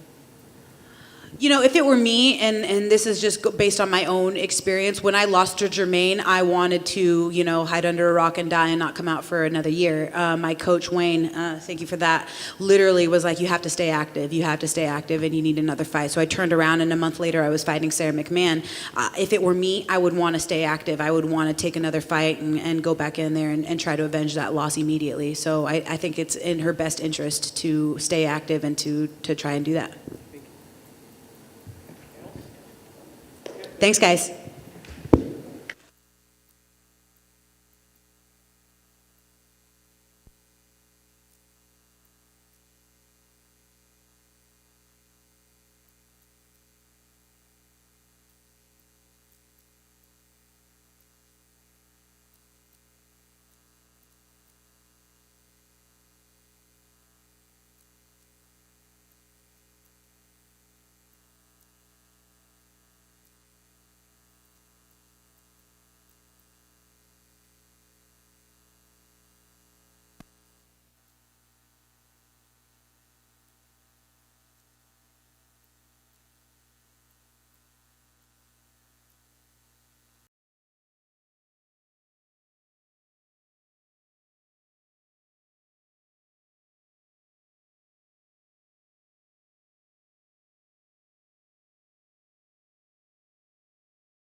Rodolfo, welcome to Anaheim. What are your initial thoughts of Wellington as an opponent so close to the fight? O que você acha com o seu oponente, essa luta agora com ele? Yeah, I think he's a very tough opponent.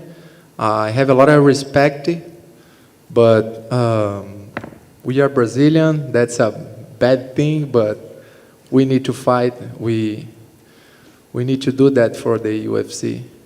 Are you one of those fighters that doesn't like to fight fellow Brazilians? I remember Anderson Silva never liked to fight his fellow countrymen, but then Jose Aldo said it's just part of the business. Sometimes that has to happen. So which side of the fence do you fall on? Você é um desses lutadores que não gosta de lutar? Você é um desses lutadores que não gosta de lutar contra outros brasileiros, como Anderson Silva não gostava? O José Aldo falou que, bom, é parte do negócio da UFC, tem que fazer, né? Você, que você acha? Você não gosta de lutar contra os brasileiros? Yeah, I don't like, but when I was competing jiu-jitsu, I used to fight with a lot of Brazilians. But MMA, I think I only fought one Brazilian, and that's my second fighting against a Brazilian guy. But like I said, I have to fight. I cannot say no to the UFC and make them find another opponent for me.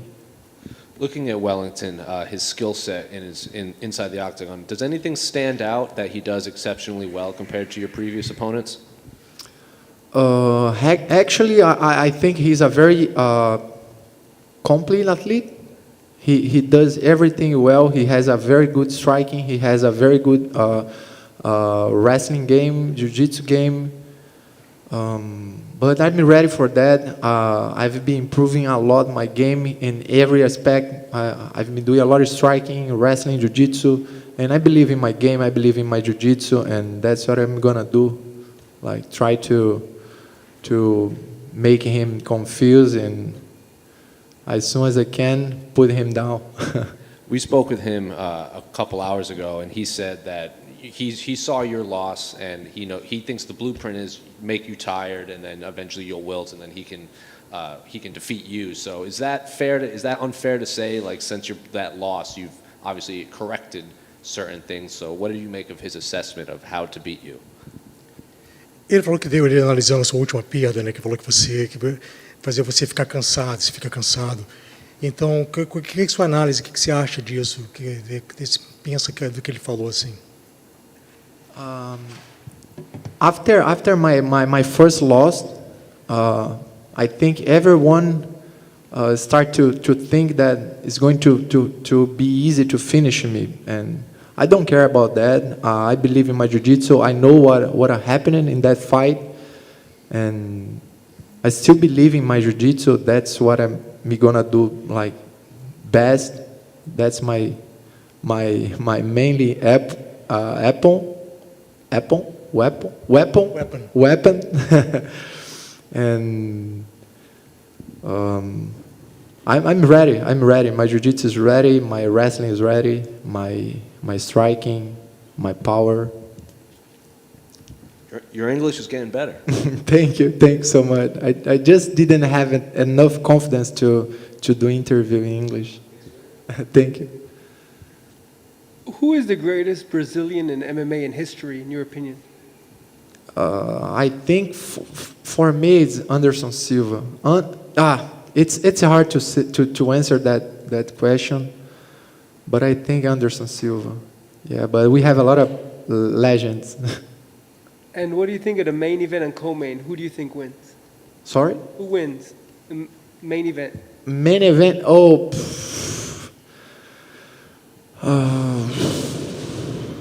I don't know.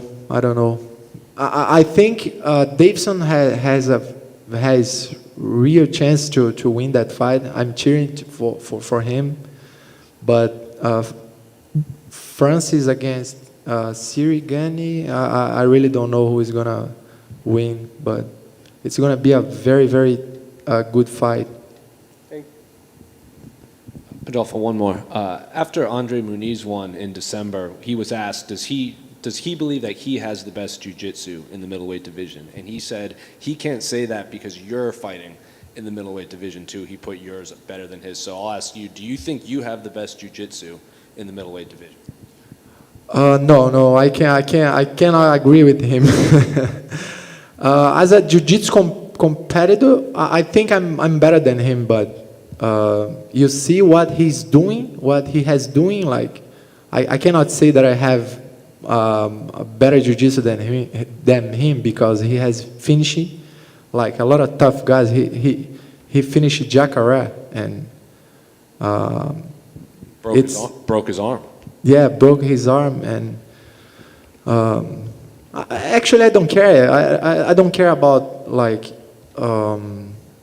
saying that I have the best jiu-jitsu in the UFC. This is a thing that's como posso falar? Eu não ligo muito para isso. I don't care about Doesn't care, yeah. I don't care. But I think he has the best jiu-jitsu in the 185. Maybe I'm the second one.